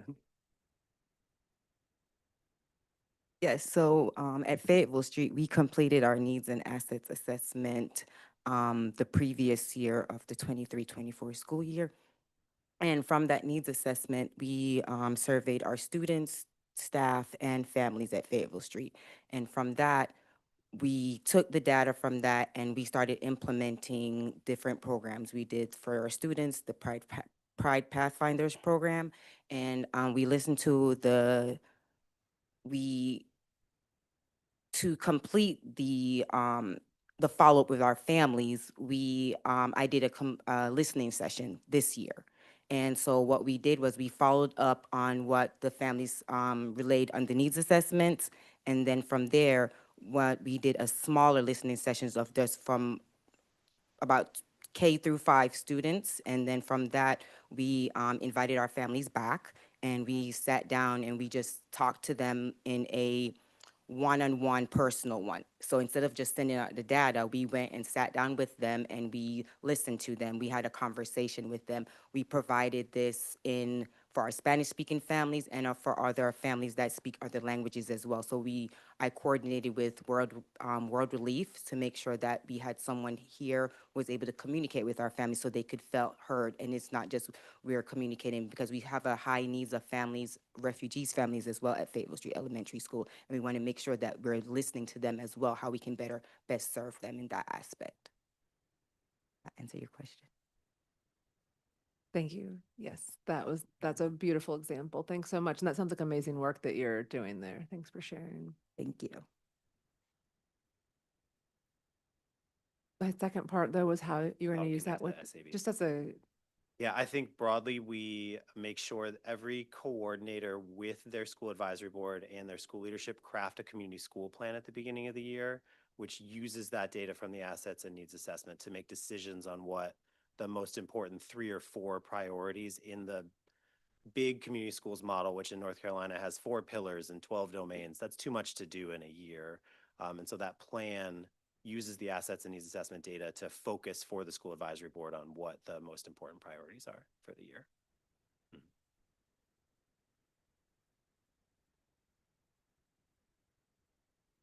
Sorry, Ms. Chavez.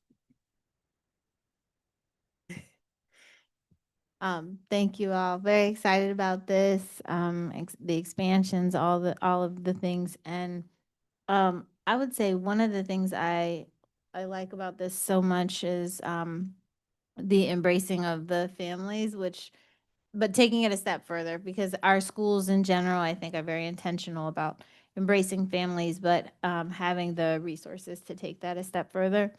I think that's important because children, cannot be divorced from their families.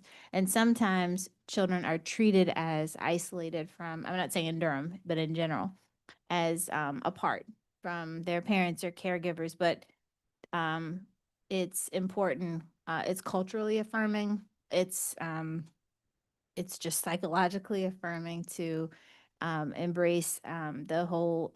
Part of embracing the whole child is embracing the family. So I just wanted to ask about the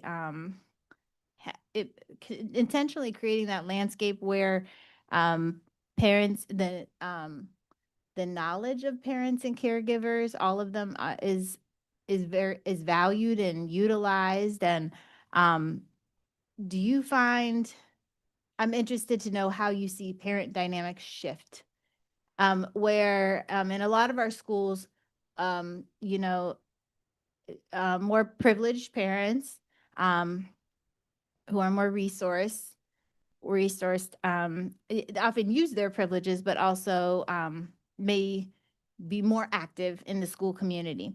And I'm not saying across the board or anything like that, but that's, there's something to having resources and also feeling a sense of entitlement to a space.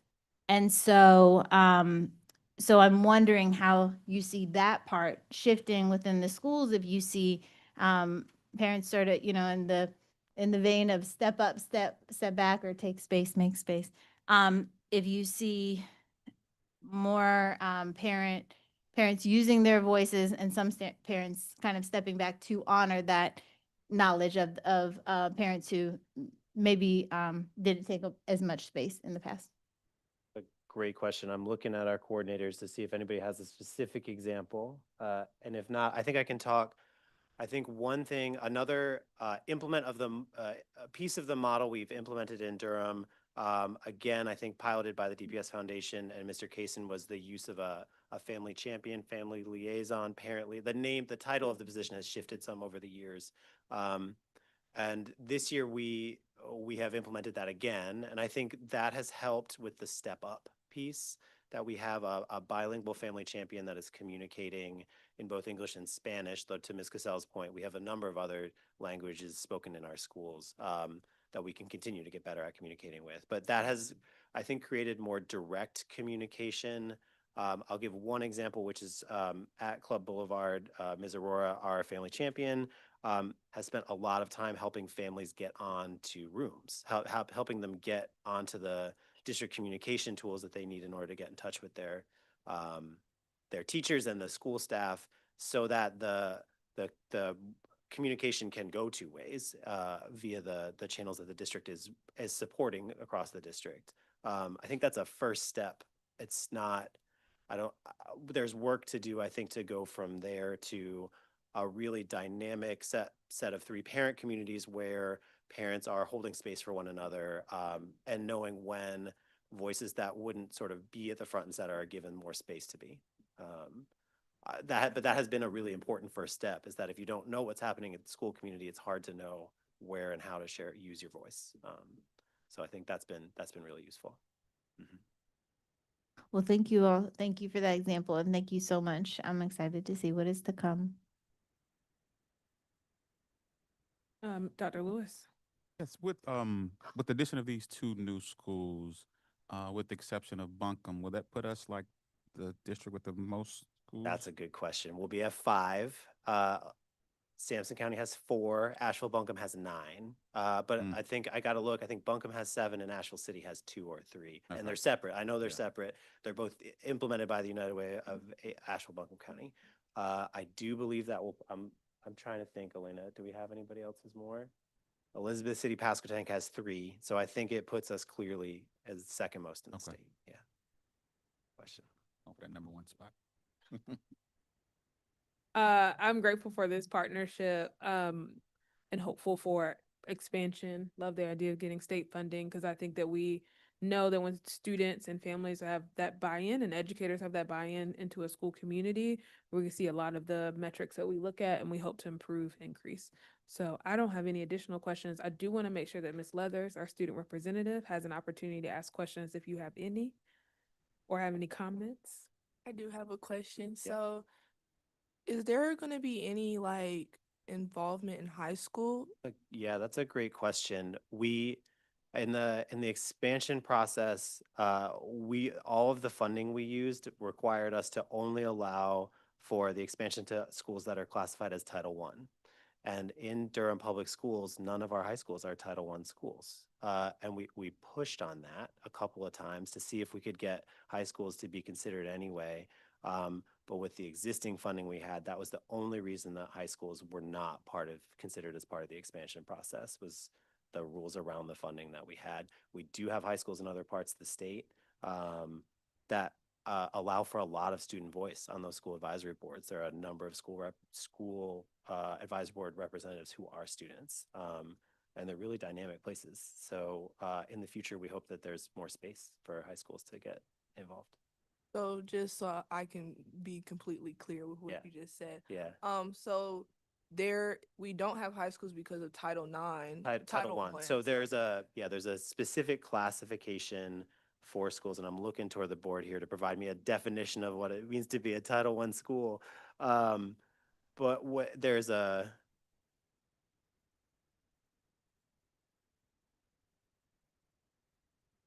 It's different per district. It's a classification that has to do with the percentage of students classified as 40 or 50. Free and reduced free lunch. and reduced lunch. Qualifying for free and reduced lunch. Can we say that on the microphone, please? Thanks, Dr. King. Yes, Title I school status generally has to do with free and reduced lunch status of students, and generally it requires a school to have more than 40% of its students designated as economically disadvantaged. While high schools can be designated as Title I schools, most school districts shy away from that because because of the sheer number of students that are in a high school, a Title I high school would swallow up a ton of a district's total Title I funding because those numbers are determined based on the number of students in the school. So because the rule said that school has to be labeled Title I, only schools that were labeled Title I in the district were allowed to apply for expansion. And because our high schools in DPS are not labeled as Title I, they couldn't apply. Okay, thank you. Seems like an opportunity for the future to consider. There would be one that we'd want to pilot.